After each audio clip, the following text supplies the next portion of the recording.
granddaddy of them all, dating back to the days when, if you can believe this, European riders still owned this sport. Tonight, a trio of the strongest, fastest, and most talented Supercross racers ever tackle the toughest Supercross track of them all, but one of them is a big question mark. The 36th running of the Daytona Supercross is live on Speed.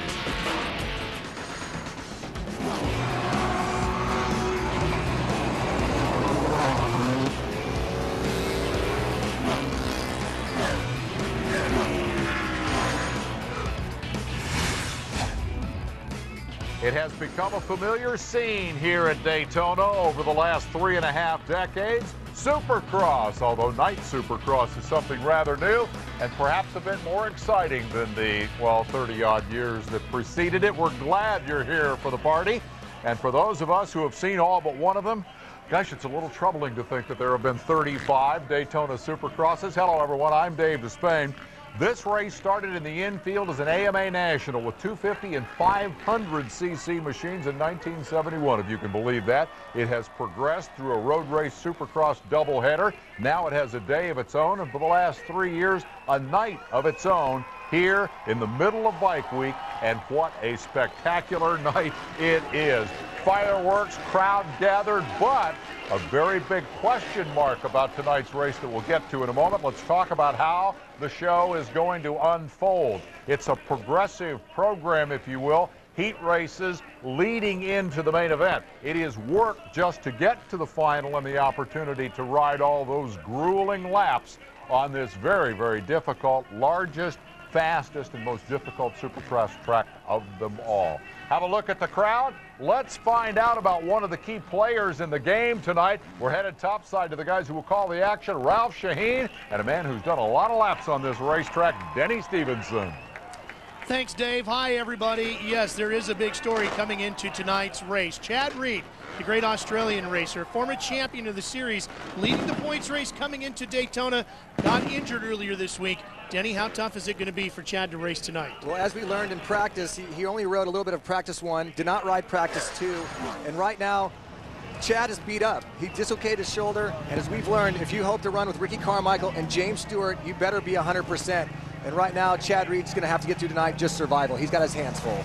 Let's show you how tight the point standings are in the AMA series. Remember, this is not a world round, and Chad Reed just has a 1-point lead over Ricky Carmichael in the AMA point standings coming into tonight's race here in Daytona.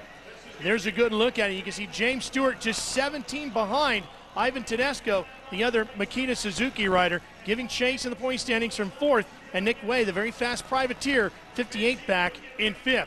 For more on the story with Chad Reed, here's Chris Devoto. A story indeed, Ralph. You know, all season long it's been the big three leapfrogging, seesawing back and forth again in the points. But yes, now this injury to Chad Reed has really opened up tonight's race, a big race at the World Center of Racing for 2 guys at least. I think every weekend, you know, Ricky and Chad, they all go out to beat me, and you know, I'm having, you know, little stupid things that's holding me back, you know, the first corner thing, but, you know, I'm really happy where I'm at. You know, it's my first, you know, full year, you know, well, hopefully I continue the rest of the year in 250s, and, you know, I couldn't ask for anything better, help with Kawasaki and all these guys. It's been fun. You know, we gave up some points at St. Louis, and we're looking forward to getting back where we were before that race. So I'm looking forward to it. I think it's going to be a great night. James is riding really good. I feel really good. And, you know, as far as Chad, I don't really know what's happening. You know, I haven't heard much, but I know he didn't ride the second practice, but he'll be good in the race. I know it's been a tough, 48 hours for you. Kind of, where do you sit as far as, is it just kind of survival tonight? I know you took in one practice, second practice, took it off and did a little resting. Yeah, I mean, word gets out fast, but, yesterday I took a fall and separated my shoulder. So, last night I said to myself, there's no possible way that I could even ride tonight. And, with the help of some great people and the Asterix medic, all those guys, we'll get some shots and go out there and try salvage. And, like I said, this place is a really, really cool place, and it's a shame that I have to just make it through it rather than get out there and charge. But, that's life, and, you know, I just really look forward to the weekend. You know, I think as bad as it is, I think we can still be on the podium. Chad Reed definitely in pain. He did not take hot laps with the other riders. In fact, for rider intros, he came out, kind of gave a fist pump with his left hand, his right arm basically just dangling like when your arm falls asleep. He is definitely in pain, almost looks like a zombie on the right side, so we'll have to see if he can struggle through tonight. And guys, this is big, not just because of the race, not just the win, the points battle. These are huge bragging rights for the manufacturers. Bike Week down here in Daytona, everybody on hand, all the big manufacturers. You win on Sunday, Saturday, if you will, Friday, if you will. Sell on Monday. We've heard that one before. Well, that we have, Chris, and let's talk about that pain. Denny, we know all these guys are tough, but a shoulder injury, how different is that than, say, an arm or wrist or something else? You know, your shoulder's obviously everything you work a motorcycle with, and Daytona is one of the most demanding tracks in the series, and so he's going to have his hands full, like I said, the big jumps, the whoops. It would be very surprising if Chad can even get to that main event. Let's show you what's going on points-wise in the other series that we'll be talking about here tonight. This is the point standings for the Supercross Lites East Coast Series, and it is a Honda on top of that board. Their young rider, Davey Millsaps, has an 18-point lead over Chris Gosselaar on the Kawasaki, and Davey Millsaps maybe stands a really good shot of getting Honda a big win here tonight. We talked to him earlier. You're leading the points battle in this East Coast division. You're one to beat every week. Why is that? What do you bring to the table? You know, I just I've been training really hard for this, and you know, I've just been trying to be consistent, you know, since I started racing this year, and you know, so far it's been working, and you know, I'm trying to bring it into this race what I have been the other races, and we'll see if I can come out on top. Well, it is a Daytona Supercross by Honda. Could Davey Millsaps win it here tonight? Well, he's won 2 of the past 3, but Josh Grant, a fellow Honda rider, shows he's got the speed to run with Davey. It could be a 2 Honda rider tonight, a 2 Honda rider battle tonight in Daytona. Well, there is another huge story in the Honda camp, and with more on that story, here's Dave Despain.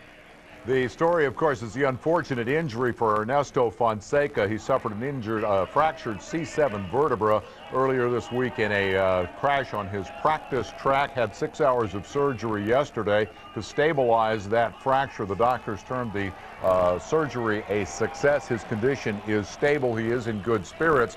A lot of swelling still in the spinal column that is making it difficult to come up with a final prognosis.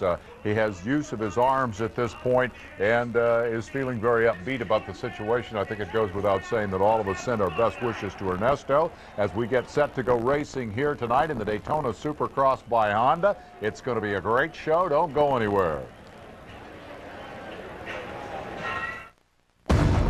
It's a technological revolution from the leader in 4-stroke technology.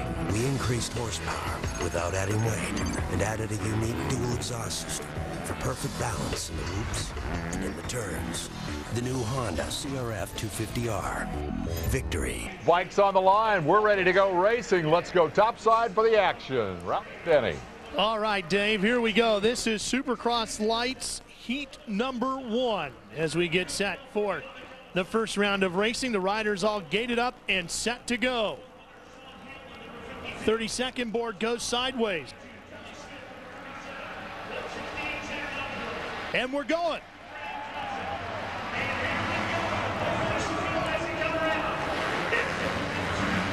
Looks like the number 42 at Tommy Hahn and that Samsung So behind it, grabbing the big hole shot with Chris Goose Gosselaar in second. Gosselaar laid down some very fast lap times. Looks like Sean Hamlin down number 52 there, Ralph. Hamlin on the Suzuki, the Rockstar Suzuki, down in the first corner. Love this shot, Denny. Yeah, they've smoothed out the track a little bit since practice. The work-to-dos were very rutted, cupped out from practice. Right now, you can see they've grooved them down a little bit smoother. These Lites guys able just to blitz right across the tops of them. Thomas Hahn out of Decatur, Texas on the Honda. Some different terrain on this racetrack, different colors of dirt we'll see throughout the night. Some of it is dirt, a lot of it is sand. Yeah, they bring in a lot of clay for these jumps. They want to try and keep the track from breaking down too much, at least the jumps part of the track. The rest of that is deep sand. It was grass when we started practice today. These Lites and these Supercross bikes have torn it up. It's getting very rough, and as we've learned in Daytona, as the night progresses, the track is going to get rough and very demanding. Top 9 riders transferring out of this straight to the main event tonight. The rest of the field in the Supercross Light Series will get a shot at a last chance qualifier. Whoops a little bit deeper tonight.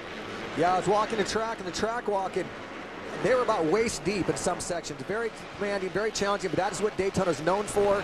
They tend to get a little edged out and cupped, like I said, but they've smoothed them out a little bit. But you know, as the races prolong, it's going to be very demanding. Good look at William Browning out of Ohio on the Suzuki. Browning right now running in 6th. He's holding down a transfer spot. Yamaha rider, that blue motorcycle right there, that's Brian Johnson on the Star Racing Lucas Oil Smith Optics Yamaha. He's also from living with Davey Millsaps there in Cairo, Georgia. It just seems to be the hotbed for motocrossers right now. And Brian Johnson, one of the riders, using that Millsaps training facility, picking up the pace each and every week. He started out the season on the West Coast Lights, broke his arm, put in some plates and some pins, took some time off, and he's back racing. Johnson is fighting for 4th position right now with Klatt on the 344. That's Dusty Klatt out of Canada. And Klatt takes the spot for now. Klatt on the Blackfoot Honda. This last weekend in Indianapolis, the Blackfoot Honda guys got their motorcycles stolen right out of their big rig in front of the hotel.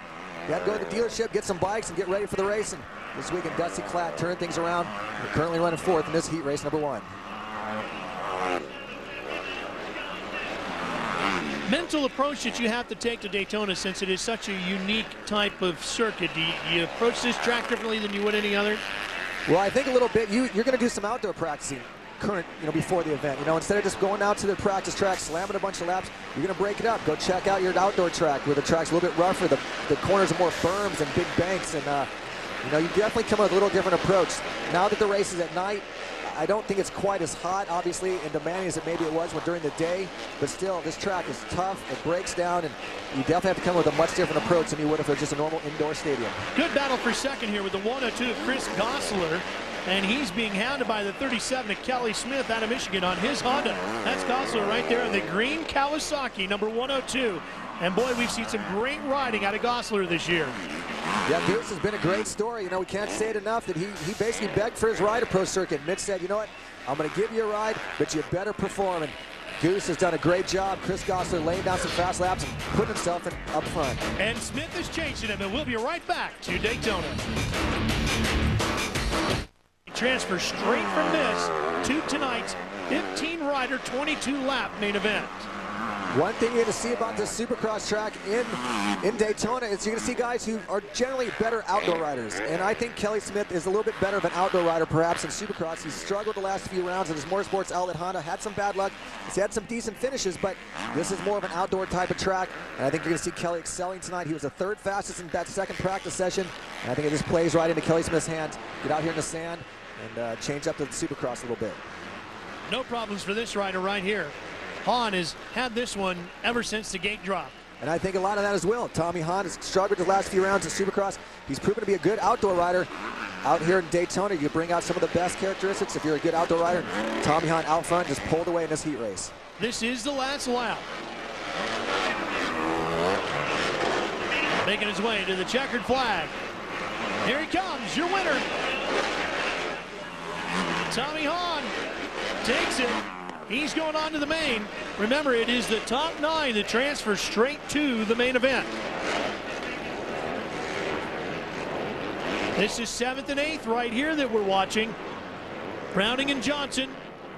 And here's a transfer behind him. That position right now belongs to Osborne. Zach Osborne on the 168. This is Zach Osborne's first professional race. He's an amateur national champion, won many rounds, and puts it in the main event in his first attempt. He's going, and we're going to Krista.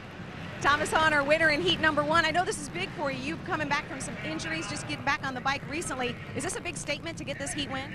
Yeah, it's a really big statement. I haven't really had the best of luck so far this year, so it's good to get out there and get a good race under my belt and give me a little confidence. And you have that outdoor background too. Is that helping with this track here tonight? Oh, definitely. I like outdoors a little bit more than Supercross, and I think it shows a little bit. All right, Thomas Hahn, we haven't talked about him much this year. We may be talking about him quite a bit tonight.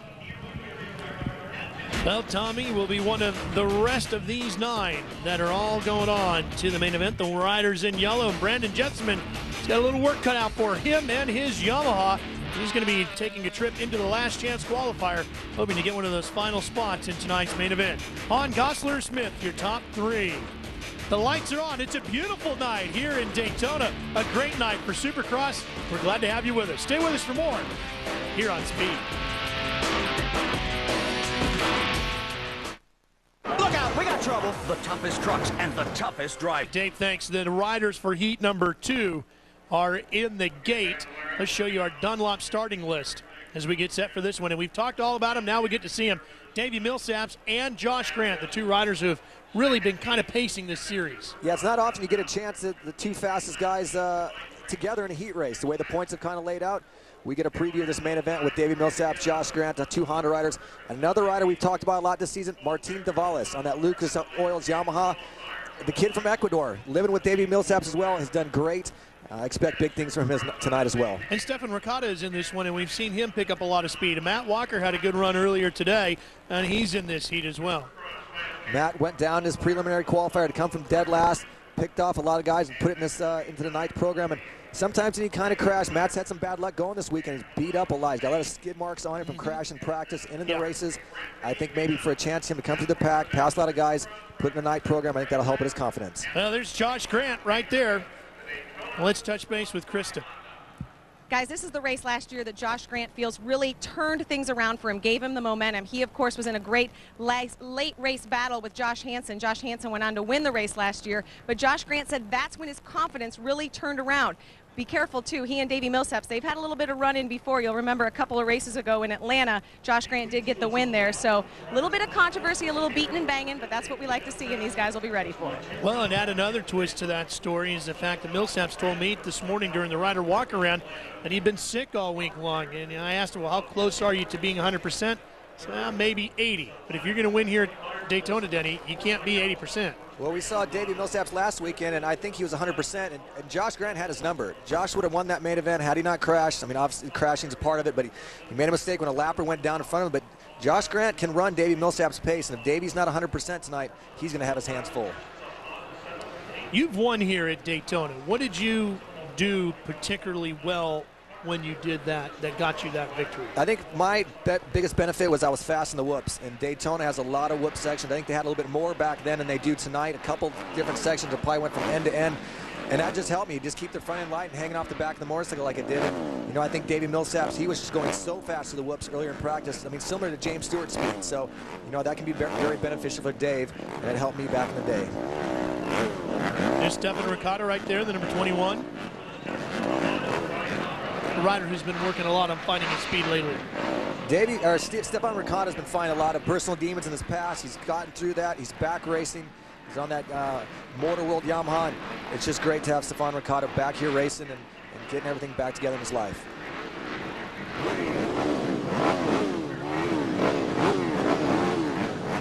The 30-second board is up. Mechanics all leave the gate area. That board will go sideways. The board girl will vacate that section of racetrack, and we'll be underway in just a few seconds after that board goes sideways. And then it's the land rush to turn 1. And everybody you talk to will tell you the start is such a key to success in Supercross, more so than almost any other racing. Here we go.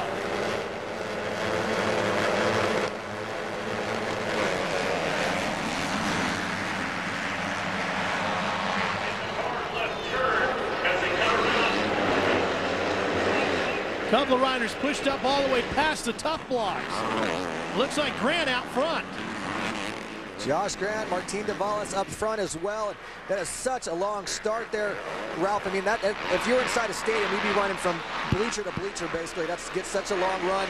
And these guys coming to the whoop section right now. And Josh Grant makes a huge mistake. And down on the ground, he goes from first to last in a matter of seconds. Cannot say enough how challenging this track is, and it just reached up and grabbed Josh Grant. Oh, I'm sorry, that's Josh Grant. That was a 54 that went down there. Robert Canary. There's Josh. Josh has such a huge lead. He's on the screen. 54 look very similar, and even their riding gear is similar. Josh had broken away so quickly already from the pack out front and running. And his nemesis, Davey Millsaps, right there in the second spot. Well, and Millsaps, we've talked about it, and not trying to beat Davey up over this because it has been something that we've talked about almost every week following the tour. Starts are just not his big thing right now, but his speed once he gets going is huge. Yeah, he's proven to be one of the, obviously the fastest guy with 2 wins, but his start's been very difficult. Last weekend he got out with a good start, came out second with Josh Grant out front, so obviously Davey's been working very hard in the starts and realizing it's much easier to win a race from the front of the pack than it is to come through the pack. Krista with more. I just want to do the interview down there with him. Yeah, guys, you were talking about Davey Millsap's starts. You know, he was joking today. He said, come on, give me a break. I've been good the last 2 weeks. Good for Davey is about getting out of there, you know, maybe 4th. And yeah, with this tough, long straightaway, he has an ability to at least pick up some speed, but he said it's really tough for him off the start gate on the throttle. So he said that's where he's been trying to work and been trying to improve. But he knows with long races like this that he at least has a chance to get back up. Well, the one thing about Davey is you're not going to wear him out physically. Now, he's working very hard. I think he's learned a lot of lessons when he was on Suzuki. Some people said he maybe was slacking a little bit. Since he's gotten a Honda, he seems to be a much smarter, stronger rider, and you can see him right there going through the whoops, just like we talked about the opening, Ralph. Davey Millsaps is blitzing across the tops of those whoops and made up a good second and a half on Josh Grant.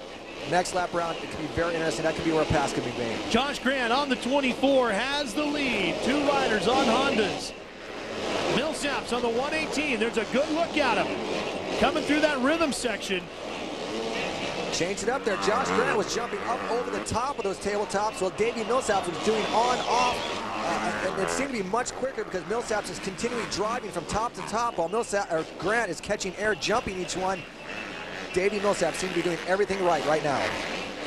And remember, Millsaps was 18th in the main last year, looking for a heat win here if he can catch Josh Grant and get himself a great gate pick for the main event, which you will see here on Speed. Stay with us for the rest of the Daytona Supercross by Honda.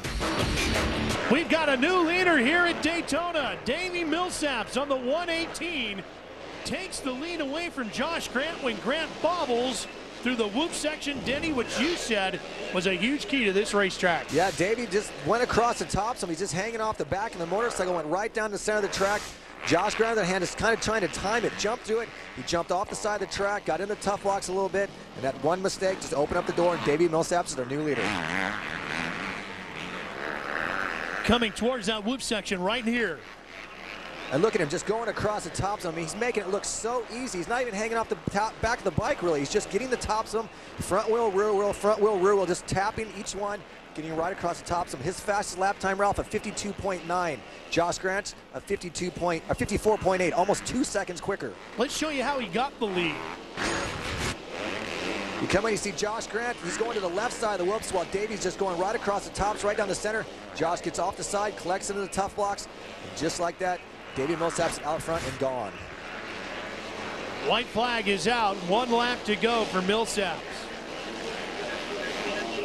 You know, the thing about the whoops, too, Denny, is they can be a real mind game. You've got to have the right kind of focus to get through the whoops. Some guys will spend too much time looking down as opposed to just picking a spot at the far end. You just come in with a lot of momentum. That's exactly what Davey's doing, and he's looking ahead, looking to the whoop ahead. He's not looking down like you said.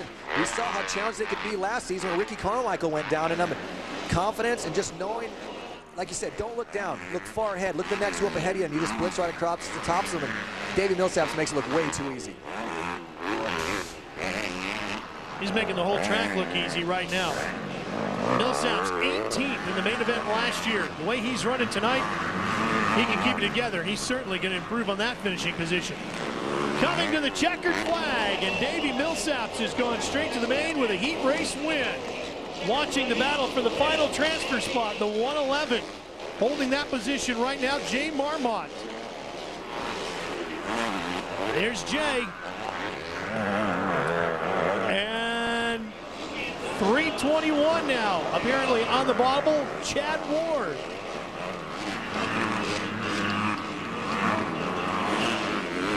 There's Ward. We'll see what the official timing and scoring shows us. Looks like Ward's going to get the final transfer spot. So the Honda rider going on to the main. And there's Davey Millsaps. And Krista's right there with him. Yeah, we've caught up with our winner, taking his helmet off. You know, we talked about Davy's starts, and he said it doesn't really matter as long as he gets the finish. That was the finish he wanted. The winner of Heat 2. Did you learn something for the main event? Yeah, you know, I got out to a good start there, and you know, I just rode my own race for a while, and Grant made the mistake, and I went by him, and you know, I've been sick all week, and you don't have to back away this time, but you know, it's been hard to breathe all week, and it's hard to breathe out here, but you know, I'm gonna try to put 15 consecutive laps in, and hopefully it'll be like that. All right, and would he, if he hadn't bobbled, would you have been able to catch him? Well, you know, it all depends. You know, I caught him that time, and you know, he pulled me in some sections, and I caught him in a lot of sections, and you know, it all depends on how the race went. So. You know, he talks about being sick all week, so I'm going to go ahead and back away and get far, far away from Davy Millsaps. Smart move. The way he's riding, though, Krista, you might see him again before the night is over. Remember, Honda hasn't won a Lights main event here since 1993 when Doug Henry did it. That could change tonight, the way Davy Millsaps is riding. You can't count out Josh Grant. Remember, he led a huge chunk of that heat race. Stefan Ricotta is going on to the last chance qualifier. Well, we're coming back to Daytona, the Supercross Series, getting ready to get in the gate for their first heat. You don't want to miss it. We're going to bring it to you right here on Speed. Check out the Dude for a Day Supercross style sweepstakes. You could win a Kawasaki KX450F plus a trip to Las Vegas in the AMA Supercross finale. To enter, you want to go to speedtv.com. The weekly code word Vegas. Vegas. Get all the details and official rules at speedtv.com. Presented by Kawasaki. Let the good times roll. I want to show you what has been a bizarre week for Travis Pastrana, but first let's say hello to Ricky Johnson. Glad to be Always here. nice to have the former Supercross champion, former Daytona winner alongside. I'll get your comments after this. Let's go ahead and roll the tape, and then we'll talk about it. Travis Pastrana came down here hoping to do a triple for the week. It started with the Grand National Cross Country race. He'd never run one of these before. It's a kick-start race. They charged down to the first turn. He didn't get a very good start. You don't want to be back there because that's where everybody will fall down, including Travis, who recovered nicely, kept the thing running, gets the clutch in, gets back onside, doesn't run over the course worker, and lo and behold, by the end of the first lap, depending on who you believe, is either third or fourth. But he holed the radiator in that first turn incident, so all those passes were for nothing. Next night, where is he? At the short track race at Memorial Stadium. Had never had a steel shoe on in his life. Came in after the first practice and said, this thing doesn't have a front brake on it. Well, Travis, we don't use front brakes in flat track race. Well, can you put one on it? Trust me, you don't need it. Well, he didn't. He went out, he didn't know he didn't make the show, but he was within 8 riders of making the field. Had never sat on one of those before. Today, practice, look at this. The backflip comes up just a little bit short. Travis is on the ground, but the fans went crazy. And we're going to look at this now in full speed from the helmet cam. Ah! So close, and yet so far. So that is Travis Pastrana thus far in this Supercross weekend, in this whole Daytona Bike Week scene. Give me just a quick take on what makes the guy tick. Well, see, Andy Grider, Greg Godfrey, Travis, and myself all went down and did the Baja 1000 this year. And so we were busting him all day long. You got to get to the next point. You'll die out there. There's nobody to pick you up. There's no ambulance right there. You got to get to the finish. So I was really excited, and we did well. We ended up third unofficially. We got disqualified for no transponder, blah, blah, blah. But Travis finished the Baja 1000 last year. Coming into here, we thought, 3 hours, he can be smart, and he was. He really wasn't riding over his head. That first turn fall, just a little mishap, and a radiator happens. The dirt track thing, I was pretty impressed because, I was out there the 2 nights watching those guys, and the dirt track crew is really riding hard. So he wasn't going to make it. Backflip in Supercross. Do I understand that got him in trouble? Yes, got him in a lot of trouble. It was a day qualifier. Travis has not been running all year long, so he has to run a day qualifier to get into the night program. He's winning his heat. He's always wanted to do a backflip, he said. I always wanted to do a backflip. But you know what? He's never backflipped a 4-stroke other than a DRZ 400 into a foam pit. And so now, first time on not a freestyle jump, but a finish line jump that's nowhere near as steep, he almost pulls it off. But AMA had a few words with him after that. Don't do that anymore. No right? mas. Let's shift gears and talk about Michael LaRocco. It is official. He's retired. He got hurt at Indianapolis. This would have been his 230th Supercross start if he'd been able to come here. That is just phenomenal. Yeah, I mean, they call him the Rock, and he's like the Iron Man. He's been around forever. He was one of them riders when he was young, real rambunctious, a lot of crashes, just really going for it all the time. But Michael's one of those guys, year after year, kept himself in top shape and was always there every race. So Michael LaRocco will retire after 19 years in the game. Hurt at Indianapolis, which is really unfortunate. He's an Indiana guy, but put up some pretty impressive numbers, and that is a guy that is going to be missed out here in this game. Michael LaRocco, have fun, enjoy your retirement. We're going to miss you. One more guy we should talk about. He's gone from Showtime to part-time. Jeremy McGrath, and maybe a perspective looking at him, watching Ricky and what he's doing, Ricky Carmichael, just Jeremy's impact on this sport. Well, Jeremy took the sport. Hannah did a good job, I did a good job, but Jeremy put Supercross in front of the mainstream with 1-800-COLLECT and a lot of the mainstream marketing. Then he went out and just demolished everybody's record and was there every weekend, consistent, championship after championship and win after win. So he really was the king of Supercross. And for him now, he's backed off just a little bit, running 6 races and almost making the podium week after week. So the guy is a stud, but now his role at Honda is similar to mine at Suzuki, help the younger guys move ahead. Let's find out more about what Showtime is up to lately. We caught up with him, spent a little time with him, a little less racing in his life, and a little more of, well, let's have a look.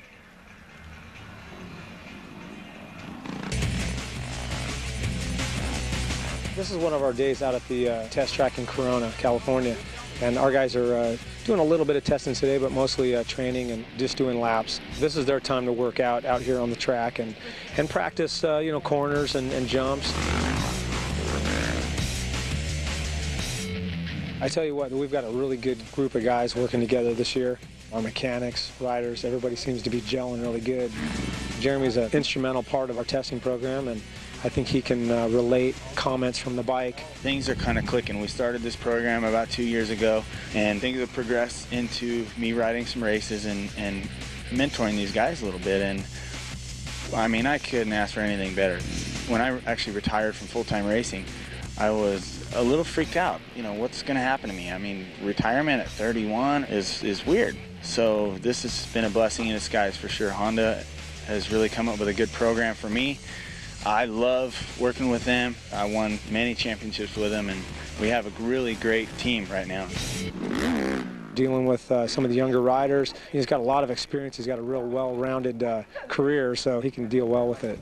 Jeremy's, I think that's kind of why he's on the team, to watch us, and to, if he sees something, he'll pull us aside and say, hey, you need to work on that and show me how to do it. So it works out.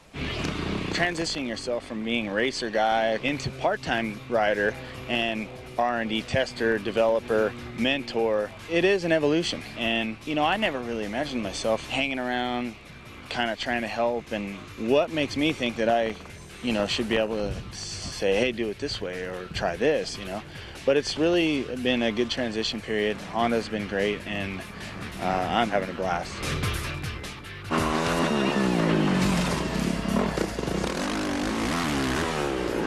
That's how you do it. Easy. Nice. Me and Jeremy were working on that triple out of the turn. My problem was I was just gassing it all the way from the beginning of the turn and not getting a pop.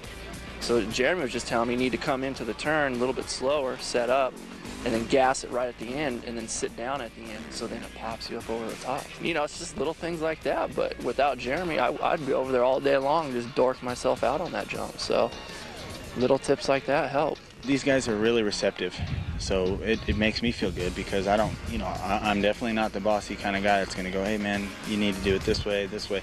They have to just take what they need, throw out the rest, and try and apply it to their riding. And if I can help them 5–10%, then I've achieved kind of what we're after here. Being a mentor, being able to race a little bit, test the bikes and stuff like that. Like I said, it's something I never imagined, but it's kind of turned into this really, really cool thing. I'm excited about it. If we can grow the sport and I can help, then all the better. I'm thinking about vintage motocross. I'm thinking we go find Hannah. We get you to lose a little weight. We get Jeremy. Thanks. What do you think? You got, well, I think keep thinking it. It's a good idea. It looks good on paper, but in reality, I don't know if we could get Hannah out of an airplane, and I don't know if there's enough money to get all three of us together anymore. And I was just kidding about the weight. I wish I was in your shape. I know you got work to do. Can you come back a little bit later in the show? Most definitely. We got some other stuff we want to talk to you about. Ricky Johnson making a guest appearance here, and pleased to have him here. We got a lot more work to do tonight as the Supercross weekend continues, and then we'll grab a quick night's sleep and come back tomorrow and do it big time with the road racers. We're back on the road course at Daytona. 2 huge events. First up, 11 a.m., opening round of the 2006 AMA Superbike Championship. Matt Mladen starting his title defense from the pole. At 1:30, we wrap things up with the 65th annual Daytona 200. The Formula Extreme kickoff for this year. Exclusive live coverage starting at 11 o'clock Eastern Time tomorrow. It's only on Speed. I expect you to be here. We will be back at Daytona for more Supercross action. Don't go anywhere. Join all these crazies in the grandstand. The excitement is just getting good.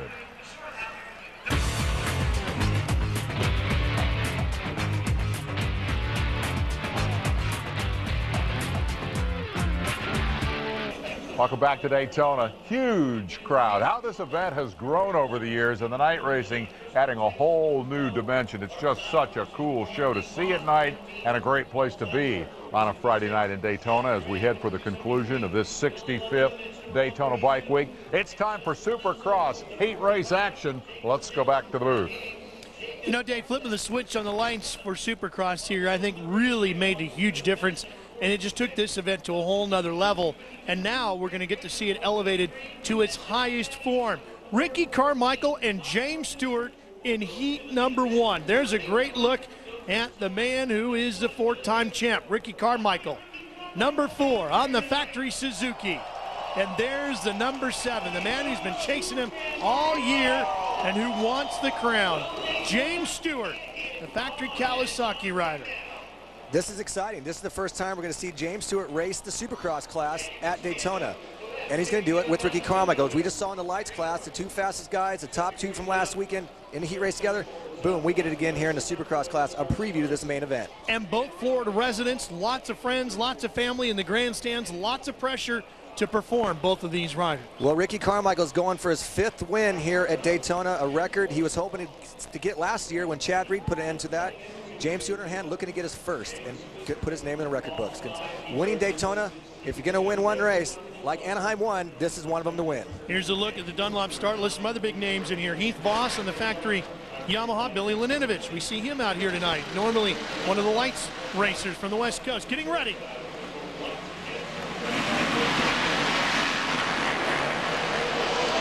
James Stewart just rockets out in that first turn. And, man, drops the front end a little bit, and the first turn does not go down while we collect a handful. Like I see Justin Keeney trying to get back on the track. And Carmichael's in second, right behind him. So here we go.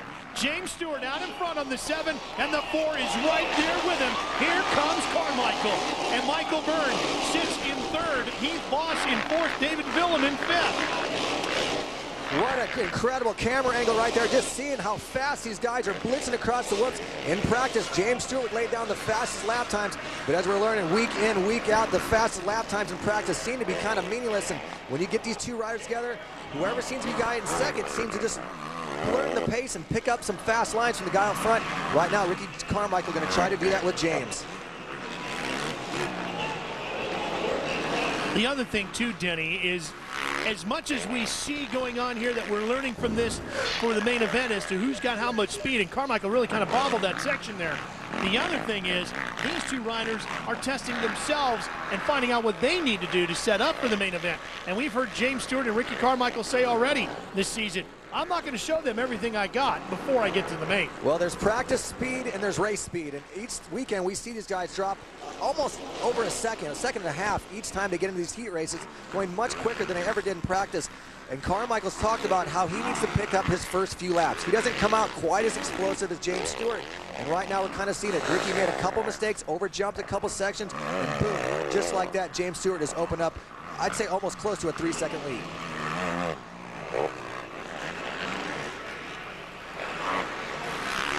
And if you're going to pick up the pace and see what your competitor's doing, you're going to have to get closer to where Ricky's at right now. He's right now not able to see the braking points, the acceleration points that James is using, or even in his lines. James is pulling away very quickly right now, and Ricky's not going to get that benefit to see what James, how he's getting it done. James running a 50.8. Carmichael in the 52-second range. Ricky's really going to have to step it up. Yeah, I mean, it was just an opening lap, but Ricky made a handful of mistakes. James, on the other hand, rode a flawless first lap, and boom, just like that, he's opened up a plus 3-second lead, and it's now James' race to get out front, and he doesn't have to worry about showing his cards now because Ricky's not close enough to see some of those lines and where James is picking up the pace. Top 4 transfer out of the Supercross heats. Michael Byrne on the 26. According to timing and scoring, sits in 3rd position right now. Heath Voss on the 13. And the Yamaha would hold the final transfer spot, and David Velleman would be 1 spot out of it on the 12. There's Voss. Voss has done such a good job with Yamaha. He's gotten a great opportunity with these factory equipment and stuff, but he's just suffered so many injuries. He's so tough and strong and keeps coming back from each one. This time again, he's been out a couple weeks. Just came back in a couple weeks ago, and now just trying to keep up the pace and get it done right now in the 4th spot, looking to go directly in that main event. And you can just see the difference in speed between some of these riders going through that whoop section and James Stewart, for example. Well, the last 2 laps, Ricky's thrown down to 51, James is thrown down to 51. The pace of Michael Byrne, Heath Voss, they're running currently 54s, 3 seconds off what these leaders are running. And 3 seconds a lap, that's an eternity when he comes to a main event. There he is, James Stewart. Unbelievable speed. Heading towards that whoop section once again. Is he setting the statement? Getting ready for the main. James Stewart leading here at Daytona. Daytona, James Stewart continues to lead heat number 1 for the Supercross Series. Ricky Carmichael and Michael Byrne, Heath Voss all chasing. Ricky seems to have found that speed that he was missing that first lap. I mean, it was one just mistake in that first lap. He made a couple mistakes, and look at James just wheeling across the tops of the whoops, kind of Travis Pastrana style right there. But right now, Ricky is throwing down a 51 flat. James is a 50.8. These guys' lap times are very comparable, so Ricky has found that speed that we were afraid maybe he was not going to find. David Velleman, who had the final transfer, or actually was 1 spot out of a transfer spot in 5th, is out. He's crashed the 12. He's back on trying to get it started, but he's going to be looking at a trip to the semis here tonight. And you can see Carmichael has definitely closed it up, Denny. He's right behind him, back in the frame again. It was up to a little over 3 seconds. It's now down to just a little over 2 seconds. So we watch James Stewart. He hugs the right side of the track. If you're on his line, he's hugging right along the bales. Just blitzes right across the tops of them as though they're not even there. He was doing it in practice. He's continuing here in this heat race. And look at these guys. He's just basically laying down some of the fast lap times you've seen all day. But Ricky Carmichael has picked up his pace and now is right behind James. Watch this now in slow motion as James Stewart hits those whoops. Basically, like I said, you touch the top and the rear across each whoop, and then you do it James Stewart style. You just pick up the front wheel and wheelie across the last 5, and he's feeling confident. When you start doing stuff like that, a little out of the ordinary, you're feeling good with the motorcycle. And James right now throwing out some fast lap times. Ricky Carmichael still just a few seconds back. White flag is out. 1 lap to go for James Stewart.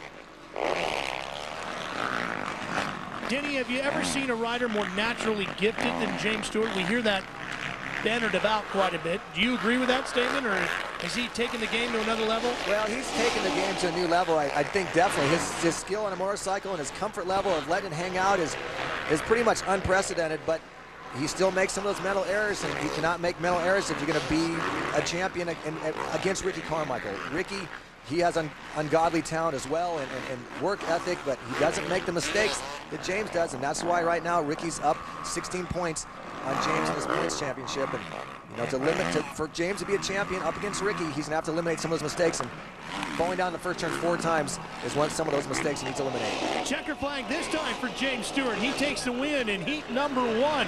Carmichael will take 2nd. He's gonna transfer. We're watching Heath Voss on the Yamaha. He should be the final transfer position. Michael Byrne, James Stewart's teammate, will take 3rd and he will go on straight to the main event as well. It looks like the 32 of Ryan Clark will be one spot short of a direct transfer. There's Byrne across the line, and here comes Heath Voss. In an 8-lap heat race, Ralph, Michael Byrne and Heath Voss finished 28 and 37 seconds back respectively. Shows how fast those guys are going. Krista? Down here with James Stewart, it took him a little longer to get down here because he was doing some parade laps for the fans. James Stewart, of course, a Florida native. He lives just about an hour and a half from the Daytona track. I know you were having fun out there with the fans, but let's talk serious business. How good are you going to be in the main, and is that a sign of things to come? I hope so. Lappers, I kind of got screwed up with lappers, but, I feel good, just a little tight, and feels good to get out here and race. So this track's so dark, you can barely see out here, so should be for an interesting main. And I know you love the whoops. Are those the way you like them? Yeah, they're big and they're tough, especially with the lappers. You got to get a good line going through them, and we'll see what happens. That's his favorite part of the track. We'll see if that's where he makes up ground tonight. That it is, Christy. He's been begging for those whoops to get bigger, bigger, bigger, bigger. He loves the technical challenge, and that's what the whoops can be. And James Stewart separated himself quickly from everybody else through there. Ricky Carmichael did his best to catch in and catch up to him and ran some pretty good lap times, only about a tenth or so off of what we saw from James Stewart at the end of the race. Byrne and Voss also getting transfer spots tonight. Watch it, James Stewart on the far right section. He's just blitzing across the tops. He whoops, he lifts up the front end and just wheelies across the last 5. Like I said earlier, that's confidence. He feels good on the motorcycle. He talked about it in his interview with Krista. He loves the whoops. They're big, they're challenging, and we're seeing it right now tonight in Daytona. We're set up for a huge battle in this main event, Ralph. Ricky dropped his lap times. They're comparable to James Stewart. If these two riders can get out side by side like we saw in this heat race, we're going to see a 20-lap battle. Of course, the thing we got to talk about before he can get to the whoops, he's got to get out of the gate. It's been a problem for him in the mains last few weeks. It was no problem in the heat race. I'm sure he'll be thinking about it. Stay with us. We got another heat coming your way. Beach, Florida, the Daytona Supercross by Honda is underway, getting set for heat number 2 for the Supercross class. But before we can drop the gate there, here's Chris Devoda. Guys, down here on the track, you've been talking about how the setup is so different on the bike because the track is so different. Look at this down here. This is the outdoor part of it. You kind of see the gnarly grass and the kind of the bumps. This grass is going to get eaten up by the end of the night. So this is kind of the outdoor section. And then as we walk back here a little bit, you see the dirt actually change colors from kind of this black gray up to the brown. That's the clay part that the guys are used to in the indoor. That's the integrity that holds together. That's what the guys make the jumps out of. That's why the jumps are so much like an indoor track, and then this dirt and grass is like an outdoor track. And one of the things you have to do, Denny, is find a balance with your suspension. You got to get soft enough to be able to get through the whoops and the roughs and all that, but you got to be able to absorb these big jumps that they have. As we take a look at our Dunlop start list here, we'll find out just how sore Chad Reed is. Ivan Tedesco could be a good opportunity for the factory Suzuki rider to sneak a heat win. And don't forget about the number 199. First time we've seen high-flying Travis Pastrana all year in a Supercross machine. Well, if Travis Pastrana's at an event, you're going to be looking for some excitement. We saw some huge excitement from today. He threw down a backflip attempt on his last lap of his preliminary qualifying. He's guaranteed to show some excitement. He came back here a couple years ago, won his heat race, beat Kevin Windham. So if Travis Pastrana's on the line, expect big things and a lot of excitement.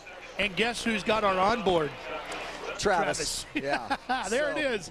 There's a good look at how far you've got to go to get to turn number 1. One thing I can guarantee you about Travis Pastrana, he'll be all throttle. Here we go.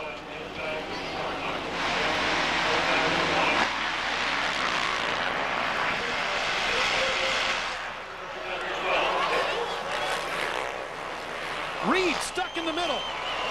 Comes out about 4th and then gets hung up behind another rider, and Pastrana goes right to the front and gets kicked wide. And Travis Pastrana gets around Ivan Tedesco for the lead, wheeling all the way through the whoops. You're on board and in the lead. Can you hear the crowd right now? Roaring their approval. Travis Pastrana, always a crowd favorite. Obviously, after his crazy antics in his preliminary qualifying, just takes the lead from Ivan Tedesco. Travis has had such a busy week. He rode the GNCC race, cross-country race on Tuesday, rode the dirt track on Wednesday, and now we see him out here at the Supercross, out front, battling with Ivan Tedesco. And Denny, no small feat, because Ivan Tedesco, one of the best Supercross racers in the world, and Chad Reed has pulled off. You got to believe that Chad has just realized the pain is just too much. He maybe made a mistake, got caught up with some other guys. Maybe he's going to try the semifinal, but right now, the championship hopes of that number 22 Yamaha are slowly dwindling away. Look at the battle between Tedesco and Pastrana as they blow by the man that is watching the points lead slip out of his hands, Chad Reed.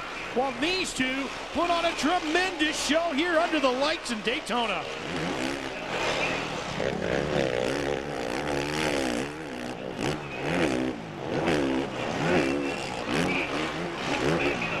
You can hear Pastrana working the throttle.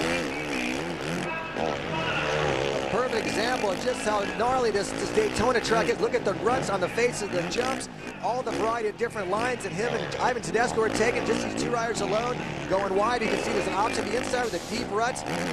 Great visual what these guys have to deal with on this demanding Daytona track.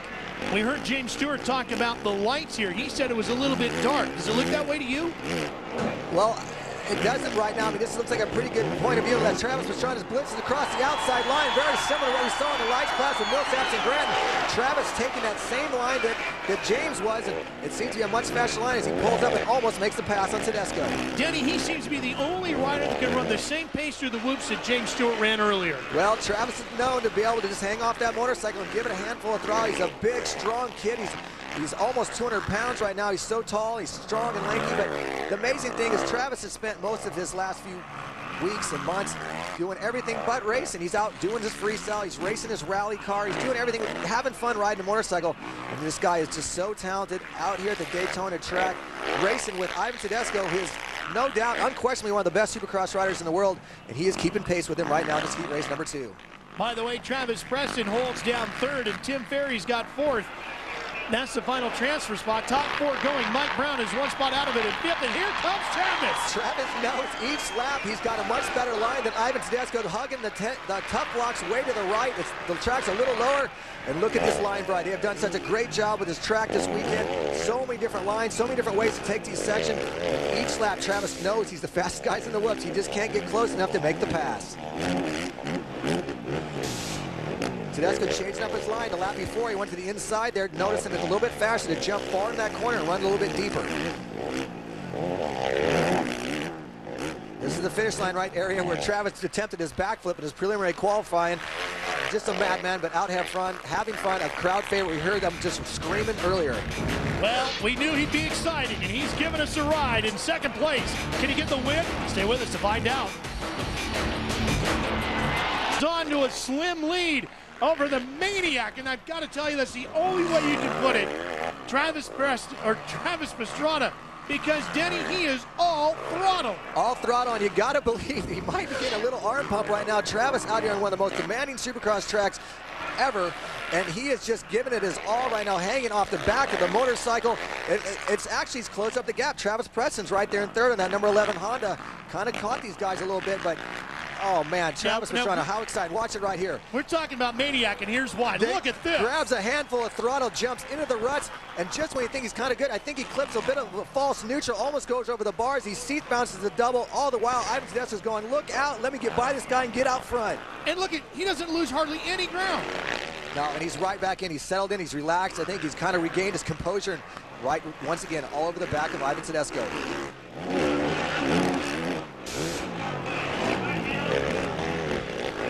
You know, Travis Pastrana on a limited schedule. Spectacular. Thank you for coming. Yeah, exactly. And I don't think we can underline this enough to give you an idea of just how fast he's riding. Remember, Ivan Tedesco is one of the only riders all season who's been able to run with Stewart and Carmichael and Chad Reed. And Travis Pastrana's running right with him. We saw it 2 years ago. Did the same thing. He beat Kevin Windham to take it. Here comes the whoop section. You see down the right side. Just gets punished by the motorcycle. Travis just giving it his all. Getting up a little woozy, just dropped the front end. He knew that it was all or nothing, and he just went for it, trying to make the pass, and Tedesco, and down Pastrana goes. An unbelievable ride by Travis Pastrana, and a direct transfer to the main event goes right out the window. Oh. You just, to be inside Travis's mind has got to be, I can't imagine. I mean, he's one of the most exciting people I've ever even encountered in my entire life, and the guy just gives it his all. He's a crowd favorite. You hear him scream right now as he's walking off the track, and the poor guy just needs to sometimes back it down a notch, put in that main event in 20 laps, but, you know, a big crash for Travis. The guys from the Asterisk medical crew checking him out, seeing if he's okay. Ivan Tedesco, meantime, on his way to a win.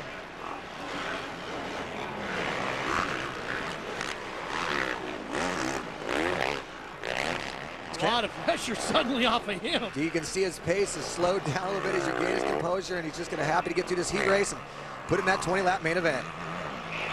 A couple more obstacles in the way of Ivan Tedesco and a win. There it is. Heat number 2. The Supercross class goes to Ivan Tedesco. Travis Preston will get second. Total disappointment for Travis Pastrana. Tim Ferry's going on to the main as well, as is Nick Way. Krista? Down here with our winner, Ivan Tedesco, and what a battle. First you have the points leader, Chad Reed, go off the track, and then you've got that great racing between Ivan Tedesco and Travis Pastrana. Ivan, walk us through what happened out there. Man, you know, I got a good start. Travis kind of hairballed it in the first corner like he always does, but we had a good time battling with him. He was faster than me in the whoops. I was faster around the rest of the track. I think that's where he ended up going down, trying to take some chances, but hey, he's still fast, man. Ivan, let me ask you too, with Chad off tonight, is this where you can make up ground in the points? We talked so much about Ricky and James, but what about you? Yeah, I hope so. I'm sitting 4th right now, and Chad's leading it. I guess he's got an injury or something, but he's a ways ahead of me, but we'll see. All right, Ivan Tedesco, our heat winner. Of course, Chad Reed suffering from that separated shoulder. Well, it is a great opportunity for Ivan Tedesco, who's podiumed already this year, to really score a bunch of points. And there's Travis Pastrana favoring that right arm, it looks like, Denny. Yeah, he seems to be favoring it, very similar to what we saw Chad opening tonight. It just shows how intense this sport is. The track is so tough here at Daytona, and a big mistake for Travis, and down he goes. Here's a look at the results, the top 4 that are going. Talked about Privateer Nick Way. He's on his way as well. He's been very fast lately. Michael Brown will go on to a semi. Let's go back now and show you what happened to Travis Pastrana. Slow motion first. Well, as I mentioned with James Stewart, you know, the big key to these whoops is getting in with a lot of momentum, and Travis was doing just that. He comes in, he does his double jump. He's going to come in, he's going to lift the front end up. He's far on this right side. I think they're a little bit worn down, and he's starting to blitz across the tops, but he misses one just right there, drops the front end and gets over the front of the motorcycle. He's such a big rider. When his weight transfers, it so accelerates so much more, the gravitation, the leverage, and man, he goes down that 199 Suzuki, basically just punishes him.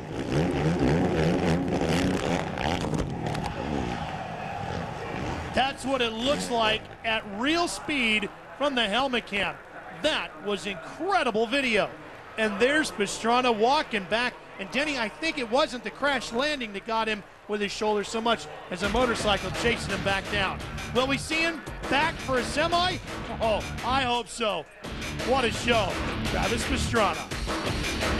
Happy to have him here. Let's talk briefly about this Pastrana thing, first of all. I mean, we talked about him earlier, now we talked to him. I find myself wishing the kid would focus on one thing, and then in the same breath, I think, I'm just so glad he does all this stuff. But this thing he just did, I mean, he's running as fast as the leaders, and then he does what Travis does. Well, Travis is one of those guys that gives 100%, but you gotta be 100% all the time. In Supercross, you can't part-time it. You know, yep. Jeremy McGrath, when he does, they call him part-time, he does the first 6 races, then he's out. He doesn't do one sparingly. For Travis to come in here, be riding GNCC, flat track, and then now Supercross. He's got the speed, he's got the talent, but you make one small mistake at that level and you go down, and that's what you saw what happened. And to make that effort, I mean, that's just pure Pastrana. I mean, here you see the tail end, and he took a lick. I mean, I don't know about seeing him in the semi. You watch him here, you know, when he comes down into these whoops, he's blitzing, makes one small mistake, and then down, face goes, and the bike pounds him.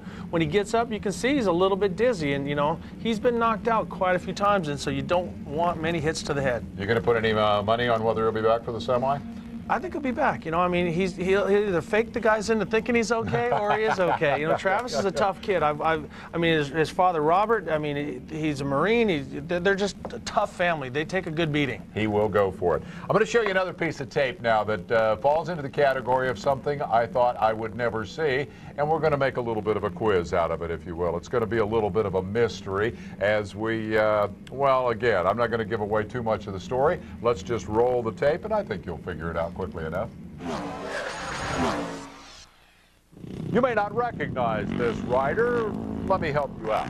1984 winner of the Daytona Supercross. Won that race as defending AMA Supercross champion. Went on to claim 3 AMA motocross crowns and the Motocross of the Nations 5 times. You statistic freaks have probably figured out that is the career record of David Bailey, whose career ended with a paralyzing crash in January 1987 at the peak of his career. Bailey had not ridden a motorcycle in almost 20 years until a friend named Ricky James, who was also injured a year ago, extended an invitation. Hey, David, let's go riding. Once you ride, you have this desire to do a little bit more, and after 20 years of not riding, it came back in about 30 seconds. Why? In my blood, I guess, you know, just watching all these races, going to all the Supercrosses. I wanna keep doing it, you know. And David used to train me a little bit in amateur motocross, so you know, he helped me out a lot and got me to where I went in the 3 years I did race motocross. I'm starting to get used to it, and you know, Ricky did a great job, and our friend Brad over in Sun City just said, hey, wait till you see this thing. He sent me some pictures of it, and so we're kind of protected if we fall, but I don't really want to test it. I'd rather have Ricky do that. Brad is from Parapros Racing, and he's in a wheelchair. He got hurt about 7 years ago at motocross. So I came to him, and he's in my situation, so he knows exactly what I need. Recluse got me an automatic clutch and this hand back brake, and we welded some Nerf bars on it, just so if I fall over, it won't hurt our legs, because we don't know if we broke them or not, so that keeps us safe. And the saddle seat, it's a base of a shifter cart seat, it's cut and padded, and it keeps us from sliding off. As soon as I got hurt, I said I wanted to ride my bike again and see where it takes me. I don't want to take it too far and get hurt more, but I want to still have fun, that's for sure. The feeling is great. You know, I feel like if I could put my foot out, I could go just as fast as I used to. You know, it's not as awkward as I thought it would be. You know, I ride a four-wheeler a lot, and but I'm pretty stabilized up there, and I wasn't sure how the balance would be. And a couple people holding me as I took off, and as soon as I went 5 feet, I could tell that it's just like it was, and probably get faster. I have a feeling this is Ricky's. I don't want to wear his bike out, so Honda, I'll be calling. So much fun to remember the great rivalry between you and Bailey. Let me talk about the rivalry that now exists for the rest of this Supercross season. Reed's in tough shape. For him to pull it out from here is a small miracle, and that leaves Bubba, who it seems to me has a little Travis Pastrana in him, and Ricky, who is absolutely the consummate professional. How's this thing going to play out to the end of the year? What does each of them have to do to win the championship? Well, you need a miracle for Chad. Unfortunately, you hate to see it. We had a 3-man battle going this far. The rumor is that he had separated his shoulder this week training. I don't know the details of it, but he did pull out on the second practice. He did go down in a first turn crash, which wasn't that big of a deal, but he did pull out. Rumor is that he's going to be back for a semi. We'll see what happens there. But he needs to be healthy. To be healthy, that's going to take a miracle. We got a race next week in Orlando as well. James Stewart showed the maturity in Canada, beat Ricky straight up. But Ricky's, like you say, the consummate professional. That guy works diligently week after week. What people don't understand is if he falls on a left-hand turn, he'll spend a day doing left-hand turns. You know, I mean, he's back to the basics, and he works hard all the time. And he's not going to sit down and get beat.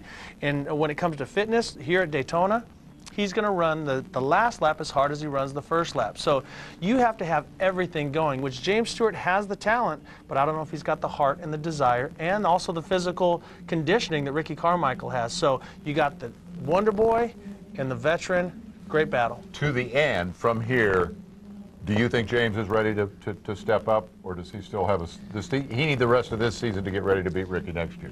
He needs a mistake from Ricky, and I don't know if Ricky's going to make that mistake. And that's a bad place to be. You don't want to be where you have to wait for somebody to screw up. Ricky Johnson, always a pleasure. I know you got work to do. Thanks for coming in and joining us. How about you guys up in the booth? Ralph and Denny, any opinion on that? You've watched the first half of this season. What's going to happen from here out? Well, Dave, I think the key is what Rick Johnson said, and that is that James Stewart is going to need RC to make a mistake, Denny, and he's not known as a guy that does that, and he will hound you and wear you down throughout from here to the end of the year. Ricky said that in Canada. You know, everyone said, you know, look at James, he's beating you, and Ricky said, you know what? I'm in it for the long run, and we're seeing that with Ricky Carmichael right now. He's got a good point lead on James Stewart, and like I said, Ricky's going to have to make a mistake for James to make up those points, and with Chad Reed out, there's that spacer, that buffer that helps make up those 2 extra points instead of just the first to second or first to third. These guys are going to run first 2 all season long, and it's going to take James pretty much winning here on out to get that title. Of course, Ricky wants to win the race here in Daytona in front of this massive crowd, but he told me earlier today what I want the most tonight is to leave Daytona with the points lead. Can he do it? He might do that and get the win. Stay with us to find out.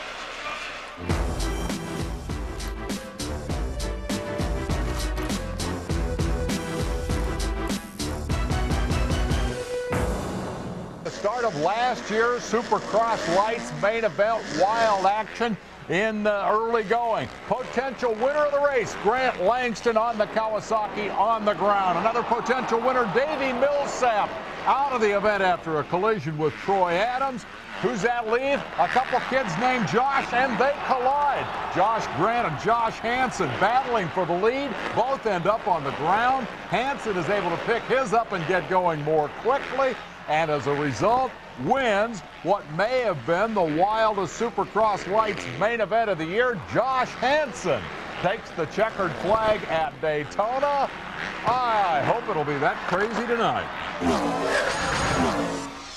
And now let's offer a congratulations as this big crowd awaits the main events here this evening to Jeff Stanton, who made history here between 1989 and 1992 as the first to win 4 in a row at Daytona. What a tough guy. He is now part of the Daytona Legends display. Each big race down here, they induct one of the series' great heroes, and Jeff Stanton is certainly that.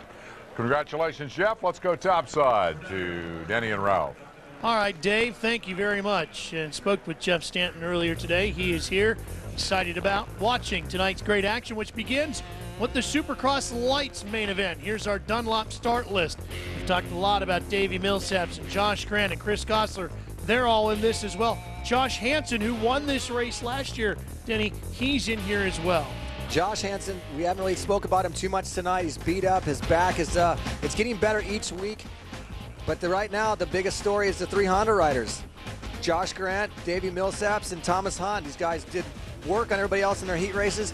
Looking to do the same here in this main event. Tucker Hibbert spends a lot of time snow crossing. I'm doing a little super crossing. Brandon Jessman in here as well on the 121 as we work our way through tonight's Dunlop start list for the Supercross Lites main event just moments away. Denny, let's talk about tonight's racetrack. Well, Daytona, it's one of the, it's so unique. It's awesome. I love coming to Daytona. The whoop section right there, you see how intense that is. We've seen it all night long. Davey Millsaps has just rocked it. He's going so fast. That's where he's making up all his ground.